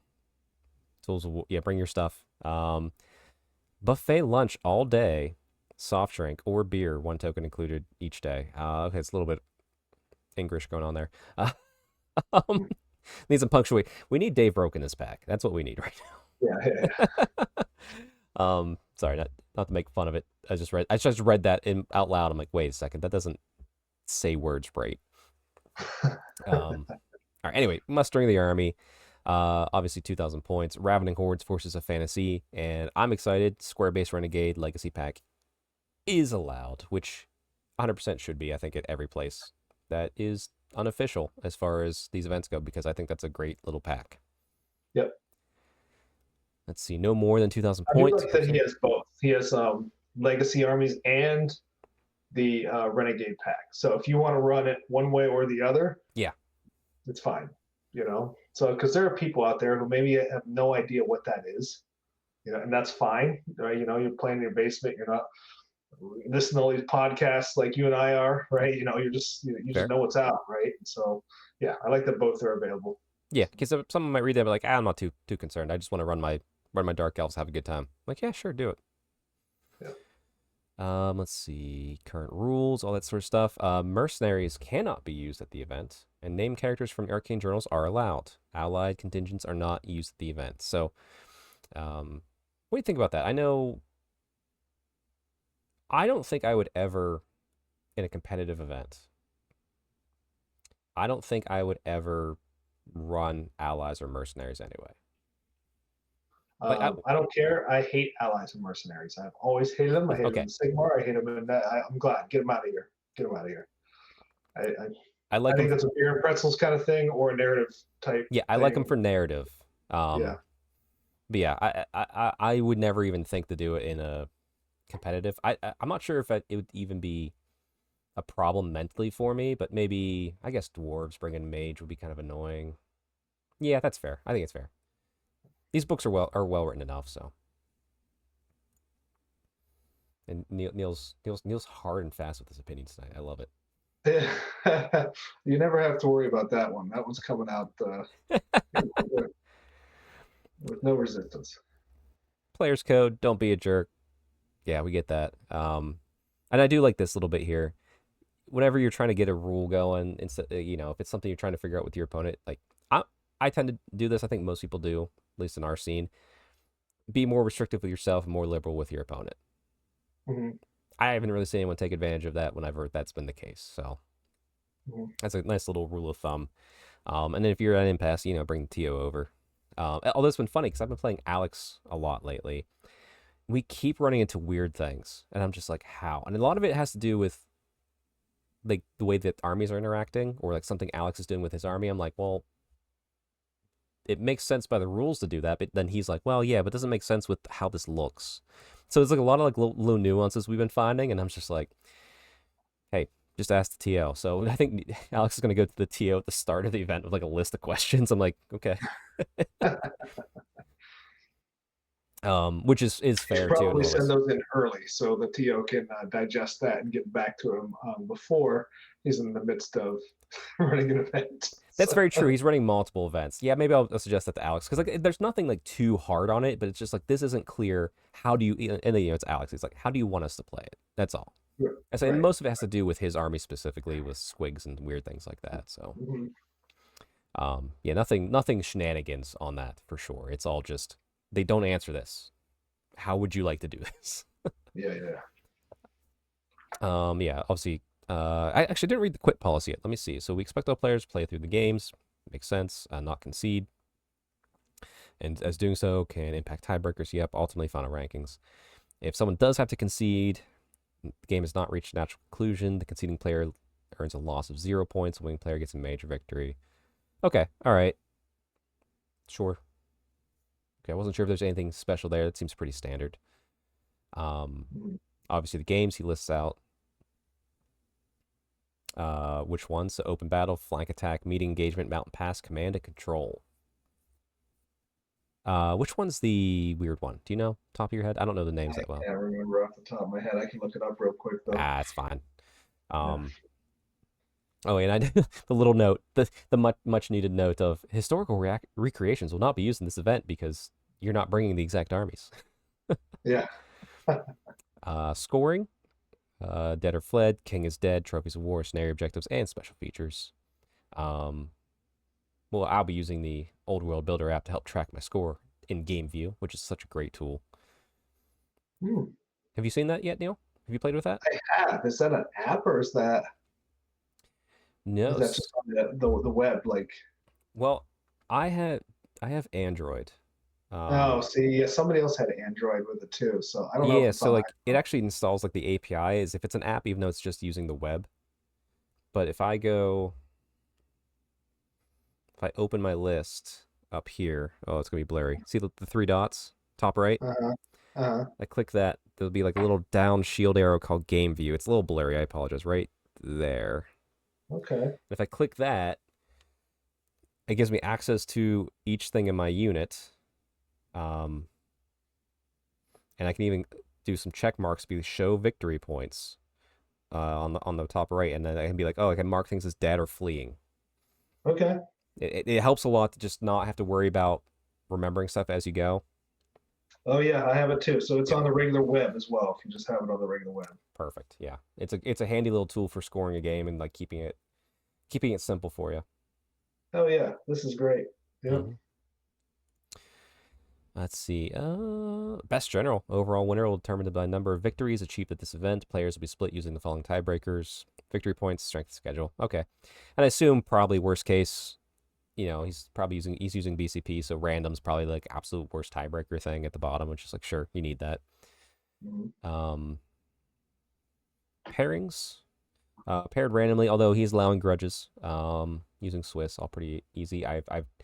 Well, Terry grudged me long ago, and I saved the receipt, so I called him out recently. So I'm pretty sure I'm playing Terry round 1. Yeah. I think I got John DeCoulos, so. Nice. So So yeah, it'd be amazing round one. So yeah, I'm looking forward to it, and it's listen. I gotta get back at Terry. Like his orcs and goblins ran over one of my high elf armies, so gotta get back at him. All right, and then we got table layouts. Terrain will be set on tables prior to game one. Um, Before each game, use the rules. You know, it's pretty much it's what's going to be in the book. Pretty simple, yeah. pretty So standard. I think Make this sure is your one of the opponents. things I talked to him about is pre-labeling the terrain. That way, like you know what is a wood and what is not a wood, and where the Green Knight can come out and where he can't. Right. So Mm-hmm. putting on your table, you never have to really have that discussion. Yeah, So I think that's great. Even if it's just the woods, like, hey, these are woods. The rest you can kind of figure out. You know. yeah, Um. Yeah, woods because are very I think important. he's been fact to where you can only come out of the woods, right? Yes, that's been the FAQ for a while now. Yeah. They just word it in a way that's really odd and backwards. Of They course, they, of they, course. they tell you what he can't come out of, and it's just like, okay, so he can come out of woods. Got it. Um, yeah, I'm curious too because you've played at it. You said there wasn't a lot of hills.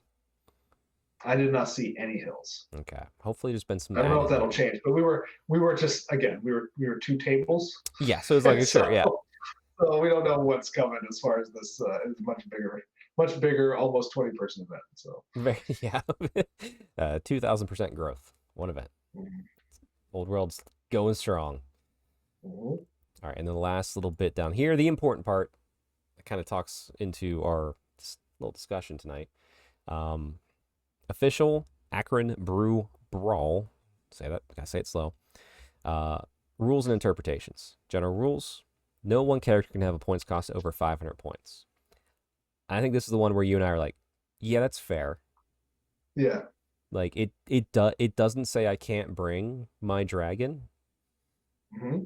but I'm not gonna get my dragon to a 2-up, like 5-up, 5-up. Yeah, you can't get to a 2-up, 5-up, 5-up. I'm a 3-up, 6-up, 5-up, I think, with it. You might be able to get it to a 2-up, 5-up, 5-up, but it will be doing the guy on top at least will be doing Dick in combat. So, Yes.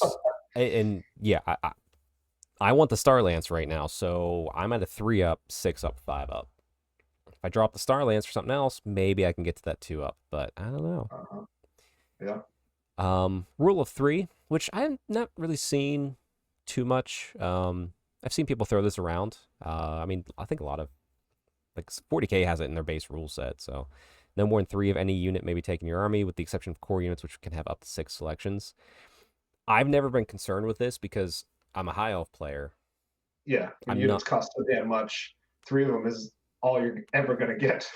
Yeah, it's the only way I thought about, like, oh, how would I even want to put 3 of something in my army? Oh, maybe more than 3 Illyrian Reavers, and I was like, oh wait, they're core. Like, Right. it's fine. Like, yeah, there's nothing I'd want to have. I mean, this does stop the whole. Maybe the dwarfs doing the spam units of Iron Drakes. Yeah. Yeah, there's things, right? I Yeah. mean, like, you know, MSU, Sisters of Avalon, you know, whatever, you know, with the Handmaiden as the general, to even get more of them, you know, all that kind of stuff. So, Yeah, sure. I mean, that makes sense, but also it's like, I still don't see I'd have, even with my most asinine BS for my Sisters of Avalon, I don't think I'd have more than like 2 units. yeah. But Certainly not more than 3, right? right. So, I think the only person this affected that I know of so far was Alex, because he had 4 of a Night Goblin boss. right. So he just changed one to a Goblin boss or something like that. Yeah. Yeah, and he's even like, I might just drop it. I don't know why I had 4. It's just what I had. Yeah. And then Allies Mercenaries not permitted. That's fine. And then Bretonnian characters mounted on a Pegasus gained a loner keyword. So essentially, no Lord on Royal Pegasus in your unit of skirmishing Pegasus and going wherever you want and just pointing at things and killing them. Yeah. Which That's just a good change. It doesn't stop, like, it doesn't say, hey, you can't use Pegasus Knights. It just says you can't take an already S tier unit and make it, you know, egregious. So, yeah, I wouldn't mind one smaller change on it, saying he gains the loner keyword if he's in a unit of skirmishers, because you have it if you put him in a unit of lance formation, um, uh, Pegasus, that's easier to deal with because you can control it easier as an opponent. So I feel like that's fair.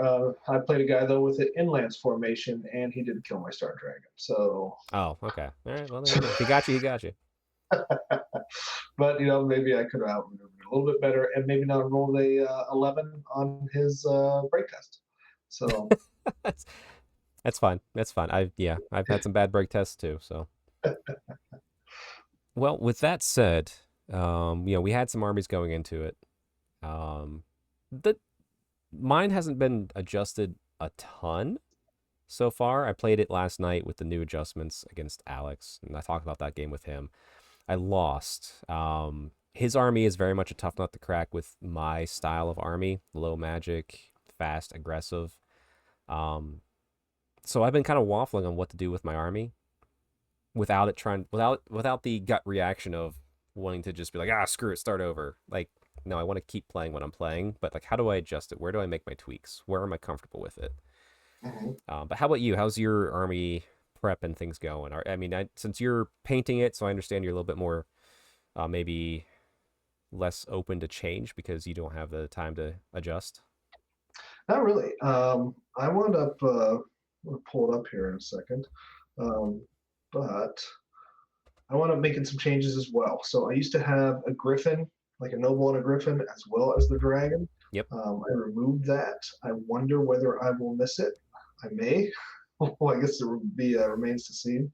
But so my prince now. So I couldn't bring anything more than 500 points, right? So Right. it's 497 points. Oh, mine's 495. I'm curious, like how our princes are kitted differently. This is gonna be So fun. I've got a hand weapon, a great weapon, full plate armor, shield, a general star dragon, seed of rebirth, so 5+ regen, opal amulet, so 2+ for some saving against any kind of monster slayer, so at least one time. And then I've got, okay, so he doesn't have a magic weapon, so he can't do anything against ethereal. So I've got Ring of Fury on him as well, just to give me a little bit more Just boost. yeah, if you can get off, Now, yeah. it's 25 points. Now, if you go out and you look at any weapon that you could possibly put on this guy for 25 points, they will not do anywhere near what this thing can do. Because like most of like you can maybe get a biting blade that has a -2 AP, but any other sword there, like the best you're getting is -1, and sometimes even nothing. Like even on like a dragon slaying sword or something like that, you get. So to chew through a 2+ armor save of somebody else's dragon with a dragon slaying sword, I mean, kind of good luck, kind of thing. I guess you're fishing for the sixes anyway on the wounds, but I don't know. Well, It's the only thing I'd say with that, your prince on dragon's going to be in combat. You're going to be hard pressed sometimes if you're too close to a level 4 to get that ring off. true. That's the only absolutely true. downside. I think you're probably still getting it 33% of the time. And again, the only time that it becomes like a must-have is again against ethereal. So if I'm not against You ethereal, still have a great weapon. I'd Yeah. rather have a great weapon, that's hitting on initiative. Yeah, and you're just rolling the other one for fun. So sure. Yeah, I mean, and let's be honest, he's charging in, right? So hitting on initiative is not going to be bad with a great weapon, right? So I think he's still going to really mess some stuff up with that. So we'll see. I mean, and then hopefully he's not going anywhere. So he's got what is it, 3+ on him, because I did have to get rid of the dragon helm. More's the pity. Yeah, I know. So, It just doesn't fit. It makes the guy a little bit more manageable, I think. Yeah. It's slightly. It's not a ton, but slightly better, like more manageable. So as an opponent, I like seeing that. If I had an opponent, I would like seeing me making these changes to my dragon. Yeah. Right? And not being the 2+, 5+, 5+, right? With a possible opal amulet as well, just in case, which is what it was. I find it funny. No matter which way you're kidding out, you're going slightly more defensive. I'm slightly more offensive, but regardless, we couldn't get that dragon helm in. Right. Yeah. Right. Yeah. So it's I don't know. So like the thing about the lance is you run into my dragon, you're probably not killing it. Right. Right. Oh yeah. I'm gonna hit you back pretty hard too. I'm obviously not killing yours either. But in that second round of combat, I've now got the advantage. Yeah, if you get stuck. Which the more you're saying that, the more I'm like, ooh, I need to figure out. And I do have I have to find the points in my list somewhere, but right now I'm Prince on Star Dragon. Um, obviously the dragon gives you full plate, so gave him Enchanted Shield, Seed of Rebirth, and Star Lance. So Mhm. 3 up, 6 up, 5 up, with Star Lance. But if I Well, keep in mind, well, I guess that your ward saves are separate, right? So, yes, yeah, okay, yeah, gotcha. and actually, oh, another thing that we learned it a couple weeks ago, but I forgot to mention it. But yeah, ward saves and regen saves are still just 1 die. They are before wounds kick in. Yeah, yeah. So Yeah, it's I, not like I on the was damage. yeah, I was Yeah. playing that a little wrong too for a while, but Mhm. yeah, but I would Yeah, like. that's an AOS thing there. Yeah. Yeah, I know it's. um, I want to find. I have room on the prince itself because he's at 495, but I want to find the points elsewhere on my list to get him a great weapon just for that second round of combat because I think you're absolutely right on that. Right. Mhm. Yeah, that's so funny. Yeah, but okay, so you're doing the prince still. Are you bringing your character on a griffin? I'm not. I'm Okay, not. So I've got a level 4 mage going on. Now the level 4 mage has a lore master's cloak. And he's okay. a warden of Safri, just to kind of give him a little bit better sword, just in case he gets a. So he's got a sword of Hoth, Yeah, just an extra right? sword of oath, just sitting there like, oh, you want to challenge him? Go for it. Right. So silvery wand. Now the lore master's cloak, right, gives you that. What is the 4+ ward save against magic missiles? I believe it is. I'll bring it up here. Um, but let's see here. I've got it in here somewhere. Here it is. Lore master's cloak reads. Internet, come on. The bearer of the Lore Master's cloak and any unit that it has joined has a 4+ ward save against any wounds suffered that were caused by a magic missile. So this Hmm. gentleman is going in my Sisters of Avalorn, Oh, and absolutely. he's going to make my Sisters of Avalorn ethereal. And if you think you're going to hit him with some magic missiles to kill him, you're also wrong. Nope.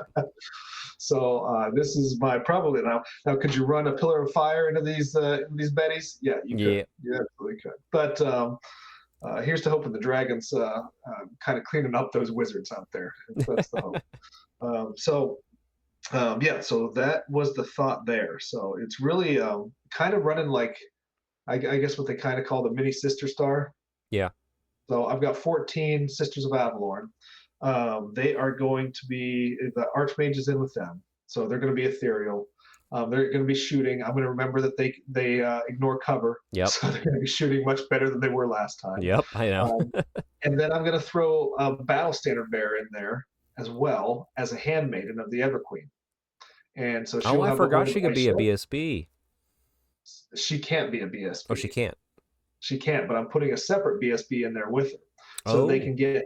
So now they're getting what I put on the BSB I assume you're is bringing the handmaid and just get the Horn of Isha for that yes, once per turn. Arvisha, Yeah. another bow shot because right now I'm also running two Skycutter chariots. Um, so that's the max amount of sisters I can take is the Right. 14. And like I think I have 3 points left in my rare. So how do I get more shots in the unit? Well, I put the handmaiden in there. I also buff them up with the Horn of Isha once per game. And now I'm also considering. So right now I have the Battle Standard Bearer in there, and that is purely just to give them a magical banner because they have no access to it Right. otherwise. Um, so I have the Banner of Confidence on them right now, so no negatives if you charge me. And I have the Razor Standard on the Lothern Seaguard. Oh. And I don't know if I want to Hmm.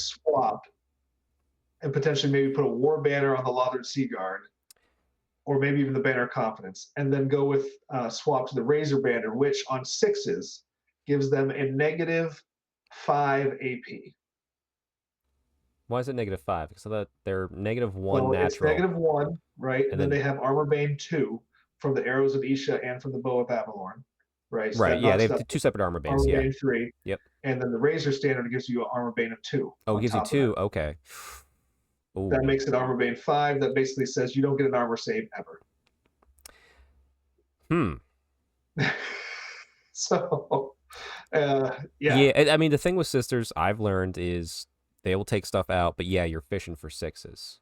you're fishing for sixes. So, Yeah, and you hate to get those sixes and still have like be going against a 2+ ward or armor save, and then they roll a 5, right? yeah, You know, I'm thinking, well, if I can just make sure that doesn't happen, it's that'd be true. nice. Just give you no shot at your armor. All You right. know, like, even like if you're shooting a star dragon, right? You're fishing for sixes, right? If I just To be fair, I've almost always thrown my sister's units when I've played them against the big thing that I'm like, nothing else here can kill it, mhm, or I'm out of position with like my white lions or my sword masters. And yeah, but yeah, like it's like I want sixes anyway, but sixes do -3, so it's great. yeah.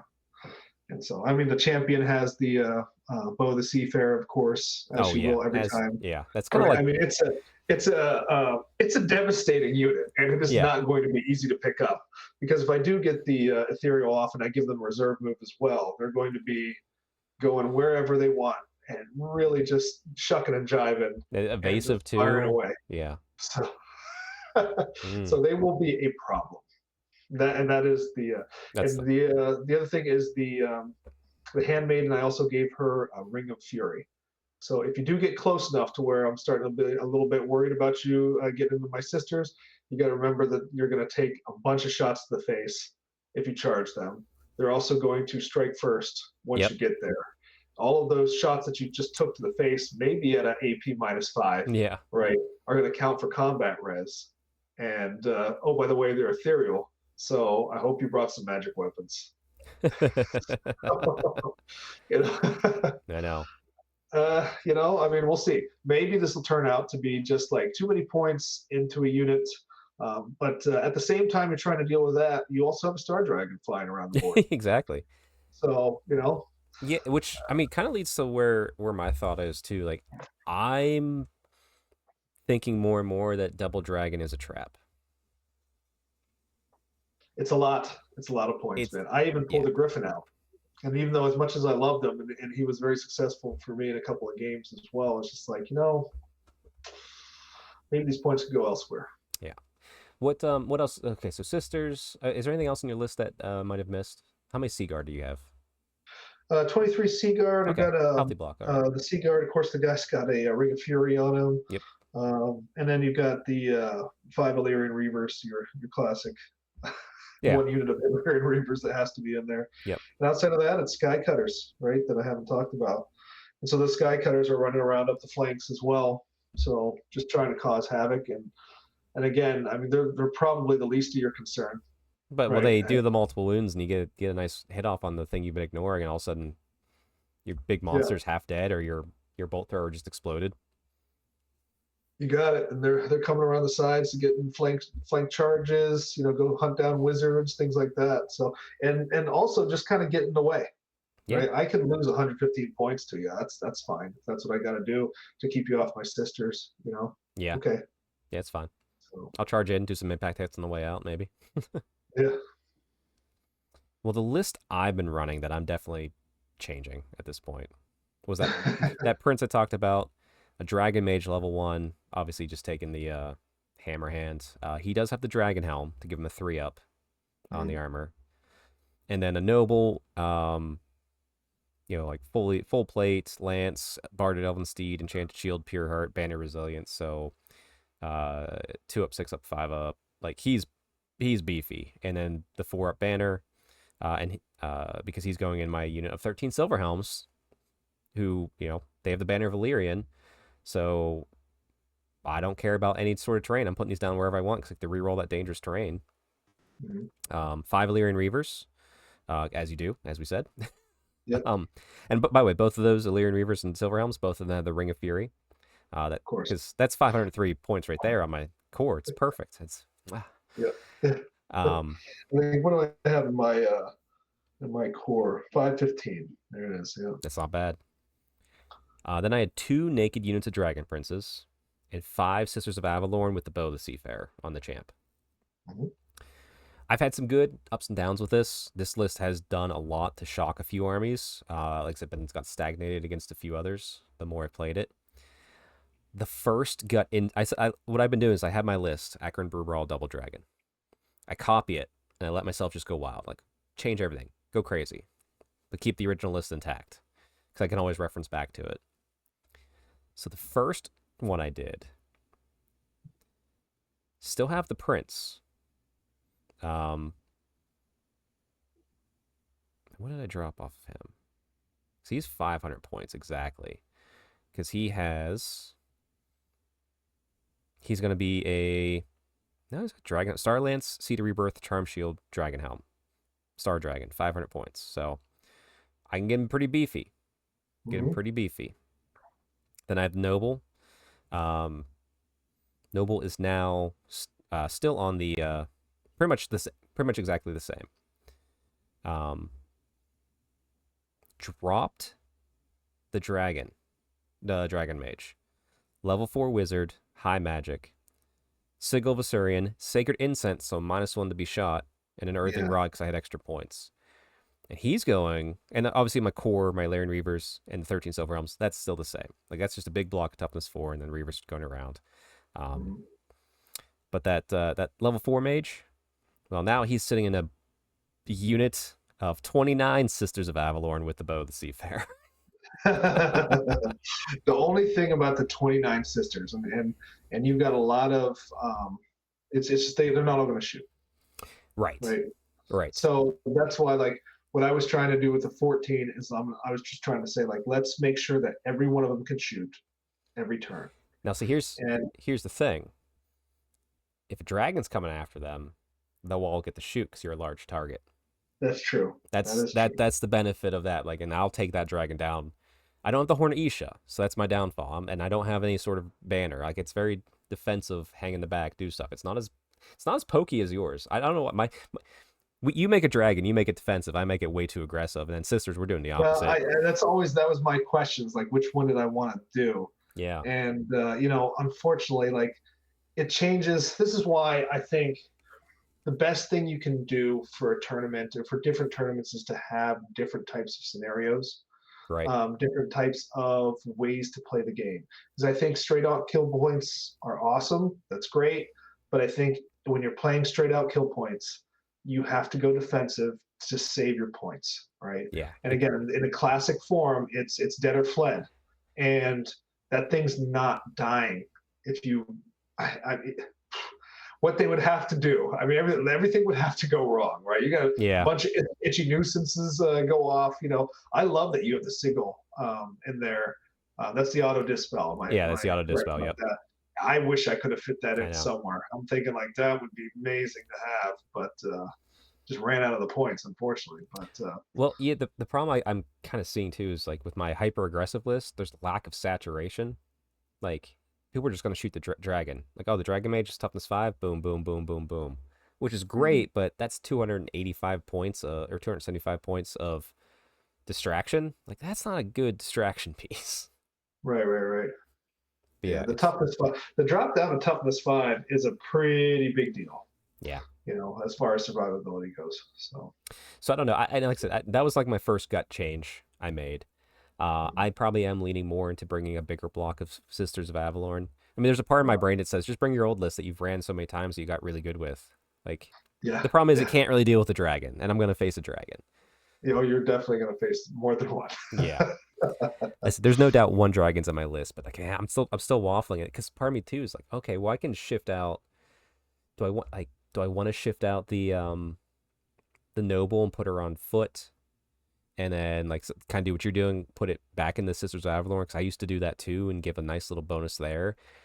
By the way, because I could be ethereal, it could be -1 to be shot anyway with the Sacred Incense, and be toughness 4, just in case you get in there. I mean, I don't have armor, but makes it a little bit harder to wound me if you're like your goblins or something. It's weird, but also too, it's like, do I want a Death Star? I don't know. Right. All viable options. Yeah, so we'll see. Like I said, I have a game Friday, so I'm honestly gonna start editing this and go freaking play with lists. So, and it'll be interesting too. If we get matched up, because we'll know exactly what our armies do. Yeah, we don't even need to talk about it. It'll be interesting, to see, because I very rarely play a game where I know exactly what the other army can do. Yeah. right? And my opponent also knows that. And so this is what must be what it feels like to be a player like at a high level where you know what everybody else's shit does, Yeah. right? Like, but this is like the one specific scenario where that can happen for me. Same here, and that'd be hilarious. Because also too, at the club, like we have a couple high elf players, and every time, even when you come to visit, every time people are like, "Oh, let's team up and face against the high elves." I'm like, okay, here's two of the BS coming after you instead of just one. And I've never fought high elves in this edition. I can't remember the last time I fought high elves in 8th. Yeah. Like, so it's been a while since the Civil War. Yeah, just the game against Luke was mine. So Yep, shout out to Luke, other high elf playing. I told Alex we're gonna remove him from the chat group, by the way. yeah, I think he's fully committed on goblins in every form and every like we were talking about. He had 3 games this past week, 3 different. He had Sigmar, he had Middle Earth, and he had Old World. Every game was a goblin. I'm like, he's like, I found my army. I'm like, okay, we're kicking you out of the group. yeah, you gotta go. You're done. You got to see it. I said, Neil probably has a Grom the Paunch group. You can join that.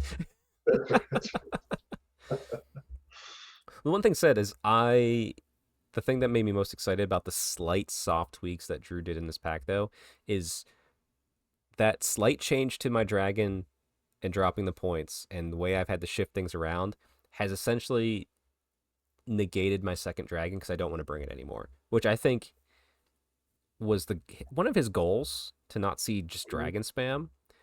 And I'm like, Drew's a smart guy, but I don't know if that was his pure intention, but like, or that was his intention. Like, oh, if I make it 500 points, we're not gonna see double dragons. It's like, no, I don't, but it did work out that way mentally for me. A second dragon with that, and then just the games I played, like, it's such a trap. It feels like. Yeah, It was fun while it worked. For the person who wants to do it, and I was tempted to look into it. Your ethereal dragon. Oh, jeez. Level 4 ethereal dragon is still a very viable option. That's true. So consider that, and 2 of them are still a very viable option at those requirements. So, yeah, I've not dabbled with the Archmage on a dragon yet. Yeah, so you get off the ethereal on that, and it's a green knight that is on a dragon, and that doesn't suck. Even though it's a moon dragon, it's not a star dragon, so still doesn't suck. Yeah, but I don't care about toughness 5 if you can't hit me anyway. Right. Yeah, doesn't matter. Nice. Well, I mean, this is gonna be fun. We're still a couple weeks away, so there's still lists to be tweaked, chats to be had, and armies to be painted. Yeah, I'm excited. Maybe we hopefully we find a way to play each other. Yeah. I mean, I'm sure it'll happen. Probably more like game 5, as it always seems, 4 or 5. That's true.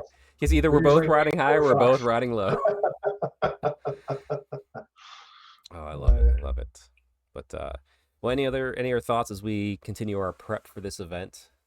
Nope. Hopefully some pictures here in the next couple weeks of things that are finishing up, and hopefully I like how the shields look, and I don't want to just throw it against the wall, shatter the resin, and start over.